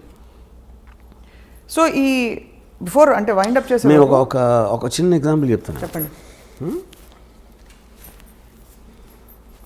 చోటా రాజన్ ఒక మనిషి, సౌత్య అని అతను బాగా అంటే ప్రాటజీ అన్నమాట, ఆల్మోస్ట్ తమ్ముడిలాగా చూసుకుని ఒక పర్టిక్యులర్ స్టేజ్లో దావుద్ ఇబ్రహీంకి చోటా రాజన్కి గొడవ వచ్చినప్పుడు ఈ సౌత్య అనేవాడు రాజన్తో కలిసి చోటా రాజాని చంపడానికి ప్లాన్ చేసి, ఆ ప్లాన్ ఏమో వర్కౌట్ అవ్వలేదు. చోటా రాజాని పారిపోయిన తర్వాత ఇదంతా దుబాయ్లో జరిగింది. దుబాయ్లో చోటా రాజాని కోపంతో వాడు నేను తీసుకొచ్చి ఆయన అంత పొజిషన్ చేస్తే నన్ను చంపడానికి ట్రై చేసి దావుద్ భాయ్తో చేతులు కలుపుతాడు, ఆయన చంపి తీరాలని. పక్కన వాళ్ళందరూ ఇంపాసిబుల్, అది దుబాయ్లో ఉన్నాడు, మీరు దుబాయ్లో అనే మర్డర్ అనేది ఎప్పుడు జరగలేదు. అంటే వీడు ఏం చేశాడంటే, ఒక బాంబే నుంచి 4 తెప్పించి హిట్మెన్ని దుబాయ్లో చేయలేదు ఎప్పుడు, కానీ ఎప్పుడు చేయనంత మాత్రాన ఫస్ట్ టైం దేనికన్నా ఫస్ట్ టైం ఉంటుంది. దావుద్ భాయ్ పవర్ ఉంటే నాకు ఉన్నాయి కాంటాక్ట్స్ దుబాయ్లో. నేను మొత్తం అన్ని అరేంజ్ చేస్తాను. మీరు వెళ్ళి హాలిడే లాగా వెళ్ళండి దుబాయ్, అక్కడ నా వాళ్ళు వచ్చి సౌత్యాన్ని ఎలా చంపాలో వాళ్ళు ఎక్స్ప్లెయిన్ చేస్తారు. మీరు కన్విన్స్ అయితే చేయండి, చంపేసి మీరు తప్పించుకోగలుగుతామని కన్విన్స్ అయితే చేయండి, నేను చూసిన ప్లాన్ తర్వాత. లేదా మీరు హాలిడే ఎంజాయ్ చేసుకుని వెళ్ళిపోండి. ఇప్పుడు ఇంత డబ్బులు ఇస్తున్నా ఆల్రెడీ, మీరు సక్సెస్ఫుల్ అయ్యారంటే దీనికి 10 ఇస్తాను. ఒకవేళ అక్కడికి వెళ్ళి మీరు కన్విన్స్ అవ్వకపోతే మీరు తప్పించుకోగలుగుతానని, అప్పుడు మీరు హాలిడే ఎంజాయ్ చేసి వెళ్ళిపోండి, మళ్ళీ బాంబే వెళ్ళిపోండి. వీళ్ళు సరే వెళ్ళారు, దుబాయ్ లేదు. అక్కడ చోటరాజు మనుషులు వచ్చి వాళ్ళకి 5 స్టార్ హోటల్ పెట్టి అంతా చేసి, అక్కడి నుంచి ఒక సాయంత్రం జిమ్, ఒక మాల్ ఉంది, మాల్లో బయట ఒక జిమ్ ఉంది. సౌత్య రోజు అక్కడికి వస్తాడు. వీళ్ళు కార్లో కూర్చొని చూశారు, అక్కడ లోపలికి వెళ్ళాడు. ఈ రాజన్ మనిషి తీసుకొచ్చి ఇక్కడి నుంచి మీరు ఈ కొంచెం ఇలా వెళ్ళి లెఫ్ట్కి తిరిగితే ఒక రోడ్డు ఉంది, ఆ రోడ్డు ఇంకో 100 మీటర్స్ చివరికి రైట్కి తిరిగితే ఇక్కడ వ్యాన్ ఉంది, ఒక రెడ్ వ్యాన్ ఉంది. మీరు రేపు సాయంత్రం ఇక్కడ వెయిట్ చేసి సౌత్య రాగానే ఆయన షూట్ చేసి చంపేసి పరిగెత్తి లెఫ్ట్కి తిరిగి రైట్కి తిరిగి వ్యాన్లో కూర్చుంటారు. ఈ వ్యాను డైరెక్ట్గా పోర్టుకి తీసుకెళ్తుంది. పోర్టు దగ్గర కస్టమ్స్ వాళ్ళు అందరినీ ఆల్రెడీ సెట్ చేశాడు రాజన్ భాయ్. వాళ్ళు మిమ్మల్ని బోట్లో ఎక్కిస్తారు. ఆ యాట ఇండియాకి వచ్చేస్తుంది అని డీటెయిల్స్ అన్నీ చెప్పి ఆ రోజు రాత్రి ఆ కస్టమ్స్ వాళ్ళు వచ్చారు కలవడానికి. వచ్చి వాళ్ళందరూ డ్రింక్స్ తాగి ఆ కస్టమ్స్ ఆఫీసర్ ఏం చెప్పాడంటే ఈ బ్లూ గేట్ ఒకటి ఉంది మీ పోర్టులోకి వచ్చిన తర్వాత, ఆ బ్లూ గేట్ దగ్గర నేను ఉంటాను, నేను ఫ్రంట్ సీట్లో ఎక్కుతాను, యూనిఫామ్ నేను ఫ్రంట్ సీట్లో ఎక్కని ఎవడు నా వ్యాన్ ఆపడం, నేను డైరెక్ట్గా తీసుకెళ్ళి మిమ్మల్ని యాట ఎక్కేస్తాను అని చెప్పాడు. ఈ మొత్తం ఎలాబరేట్ డీటెయిల్ అన్నీ స్టడీ చేసి ఫైనల్గా కన్విన్స్ అయ్యాడు. కన్విన్స్ అయ్యి ఓకేనా. నెక్స్ట్ డే సాయంత్రం వచ్చాడు సౌత్య, కిందకి దిగి టపా షూట్ చేశారు. షూట్ చేసి పరిగెత్తారు, లెఫ్ట్ టర్న్ తిరిగారు, రైట్ టర్న్ తిరిగితే వ్యాన్ లేదు అక్కడ. వ్యాన్ లేదు, ఇవాళ ఇటు హెల్టర్ స్కెల్టర్ అయిపోతే ఈ లోపల దుబాయ్ పోలీసులు వచ్చి పడుకున్నారు. ఇంట్రాగేషన్లో నేను రాజన్ మనుషులు అని చెప్పారు. అది రాజన్ కావాల్సింది. Rajan never wanted them to be escaping. ఈ కస్టమ్స్ వాళ్ళు ఎవరంటే వాళ్ళు యాక్టర్లు, వాళ్ళు కస్టమ్స్ ఆఫీసర్లు కాదు. వాళ్ళు వచ్చి కస్టమ్ ఆఫీసర్ లాగా చేసి వీళ్ళకి నమ్మకం కలిగించడానికి అలా మాట్లాడి ఈ ఫోటోలు అన్నీ చూపించారు. My goodness. ఓకే, ఇప్పుడు ఎందుకు చేశాడు చోటరాజన్ ఇది? నన్ను మీరు చంపడానికి ట్రై చేసిన నా పొజిషన్లోకి వచ్చినోని దుబాయ్లో మీకు సెంటర్లో చంపానని అని డి కంపెనీకి మెసేజ్ పంపడానికి చేశాడు. అసలు మీరు ఓకే చెప్పేదండి. ఇది అయిపోయింది కదా. నెక్స్ట్ చోటరాజను వీళ్ళ ఫ్యామిలీస్కి ఫోన్ చేసి ఈ నలుగురు గురిశిక్ష చేశారు దుబాయ్లో ఫస్ట్ మర్డర్ జరిగింది ఇదే దుబాయ్లో మొత్తం హిస్టరీలో. వీళ్ళ ఫ్యామిలీస్కి ఫోన్ చేసి నేను వాళ్ళకి అబద్ధం చెప్పిన మాట నిజం, ఎందుకంటే నాకు ఒక ప్రెస్టీజ్ క్వశ్చన్ వచ్చింది, నేను చేయాల్సిన అవసరం ఉంది, ఇలాంటి బిజినెస్లో ఎవరో ఒకరిని బలి ఇవ్వకపోతే మనం అనుకునే జరగవు. ఇప్పుడు వాళ్ళు మీకోసం మీ పిల్లలకి మీ ఫ్యామిలీస్కి ఎంత మీకు డబ్బు అవసరం అవుతుందో వాళ్ళు సంపాదించి దానికి 2 ఎంతలు నేను ఒక్క షాట్లో ఇస్తాను మీ నలుగురికి అని చెప్పి వాళ్ళు డబ్బు పంపించాడు. సో ఇప్పుడు ఇదంతా చూస్తే అసలు అది మీ జడ్జ్మెంట్ ఫ్యాక్టర్ ఏముంటుంది కదా చెప్పండి నాకు. అంటే డబ్బు పంపించడానికి మంచివాడు అయిపోతాడంటారా? మంచోడు అది మీరు చెప్పాలి. కానీ ఎంత ఎమోషన్స్ వెనకాల ఉంటాయని ఎవరైనా ఊహిస్తాడు అసలు. అది నేను చెప్పేది, అది జస్టిఫికేషన్ కాదా నేను చెప్పట్లా. First of all their hit men ఎవరైతే వచ్చారో, డబ్బులు తీసుకుని చంపటానికి వచ్చే ఇలాంటి మనుషులు ఒక రకం, వాళ్ళకి ఫ్యామిలీస్ ఉండటం కూడా నిజమే, వాళ్ళకి పిల్లలు ఉండటం కూడా నిజమే, వాళ్ళు క్రైమ్లో లేరు, కానీ వాళ్ళ జీవనాలు వీళ్ళ మీద ఆధారపడి ఉన్నాయి. సో వీళ్ళకి అబద్ధం చెప్పి మోసం చేసి తన పని అవగొట్టుకుని వాళ్ళు దుబాయ్ జైల్లో ఉరిశిక్ష చేయించాడు. ఇది లేకపోతే చోటరాజన్ దగ్గర ఇంకోటి ఏముంటుంది చెప్పండి నాకు. మీకు ఉన్న ఆప్షన్స్, మీకు ఒక ఆబ్జెక్టివ్ ఉంది, ఆ ఆబ్జెక్టివ్లో మీకున్న బెస్ట్ ఆప్షన్ మీరు ఎత్తుక్కుంటారు, దాంట్లో ఎవరో ఒకళ్ళు హర్ట్ అవుతారు, ఎవరో ఒకళ్ళు బలైపోతారు, which is called collateral damage. ఇప్పుడు హిట్లరు సెకండ్ వరల్డ్ వార్లో లండన్ మీద బాంబు చేశాడు. ఎందుకు చేశాడు? యూకే బ్రిటిష్ ట్రూప్స్ స్టార్ట్ అయినాయి. ఆ బ్రిటిష్ ట్రూప్స్ మూవ్మెంట్ స్లో చేసేయాలి, బార్డర్కి తొందరగా రాకుండా. అందుకని లండన్ మీద బాంబు చేసి జనాలు భయపడి అందరూ బయటకు వచ్చేసి రోడ్లు అన్ని బ్లాక్ చేసేస్తారని ఉద్దేశం అన్నమాట. ఇది వార్ స్ట్రాటజీ అంతే. దానికోసం మీరు ఇన్నోసెంట్ ప్రజల్ని చంపేస్తారని అదే పాయింట్ అక్కడ. ఇన్నోసెంట్ ప్రజలు అనేవాళ్ళు ఎప్పుడూ బలిపశువులు ఉంటారు, ఏ వార్లో అయినా ఎక్కడైనా సరే. అది 2020 అవ్వచ్చు, లేకపోతే 1720 అవ్వచ్చు. ఇది ఇంకా నేను మీకు ఉరికినాయి మన ఇంటర్వ్యూ కాబట్టి చాలా తక్కువ చెప్పాను. దీని యాక్చువల్ స్టోరీ చెప్తే కింద పడిపోతారు. ఇదంతా మీకు ఎవరు చెప్పారు? Course I have sources. You have your sources. అంటే డైరెక్ట్గా చోటరాజనే పిలిచి కూర్చోబెట్టి మీకు కప్పు కాఫీ ఇచ్చి చెప్పినట్టుగా అంత వివరంగా చెప్పారు. దీన్ని బట్టి ఇంకో విషయం కూడా అర్థమవుతుంది, గ్యాంగ్స్టర్స్కి మంచి స్క్రీన్ ప్లే ఉందని.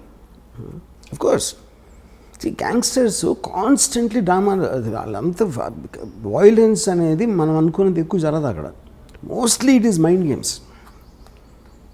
మనకి సినిమాల్లో టపా గన్ షాట్లు అవుతూ ఉంటాయి, కానీ it's not as much as what we think. ఎందుకంటే మీకు వాయిలెన్స్ ఎక్కువ జరిగితే అసలు యాక్చువల్ కంట్రోల్ లేదని అర్థం అవుతుంది. నిజంగా మీరు భయపడితే అండర్ వరల్డ్కి ఎవడ అసలు దాని నుంచి వాడికి దానికి ఎగెన్స్ట్కి వెళ్ళటానికి భయపడతారు. ఎగెన్స్ట్కి వెళ్ళటానికి లేనప్పుడు మీకు వాయిలెన్స్ ఉండదు అసలు. ఇలాంటి వ్యక్తులతో తీసిన సినిమాకి మీరు ఆతే హై కాళియాత్ జాతే హై కాళియాత్ అని ఫిలాసఫీ పెట్టేస్తారా? యా కరెక్టే కదా. ఫైనల్గా చూడరాజన్ జైల్లో ఉన్నాడు, ఆళ్ళిపోయారు. ఆతే హై కాళియాత్ జాతే హై కాళియాత్ బీచ్ మే గన్ పకడ్తే హై, అంతే. అది స్టోరీ. గన్ ఒకటే కాదు కదా. పాయింట్ చాలామంది చాలా చేస్తారు, బిజినెస్లో ఓడిపోతారు, పొలిటికల్గా లూజ్ అవ్వచ్చు. People lose all kinds of things, not only the under world. But it is no wonder and no surprise that this is such a fascinating thing for you, because వింటూ ఉంటేనే అసలు ఇప్పుడే మీ సినిమా అంతా. యాక్చువల్గా ఈ చోటా Rajan episode it is one of the most striking things I heard. నేను 5% కూడా చెప్పలా యాక్చువల్గా.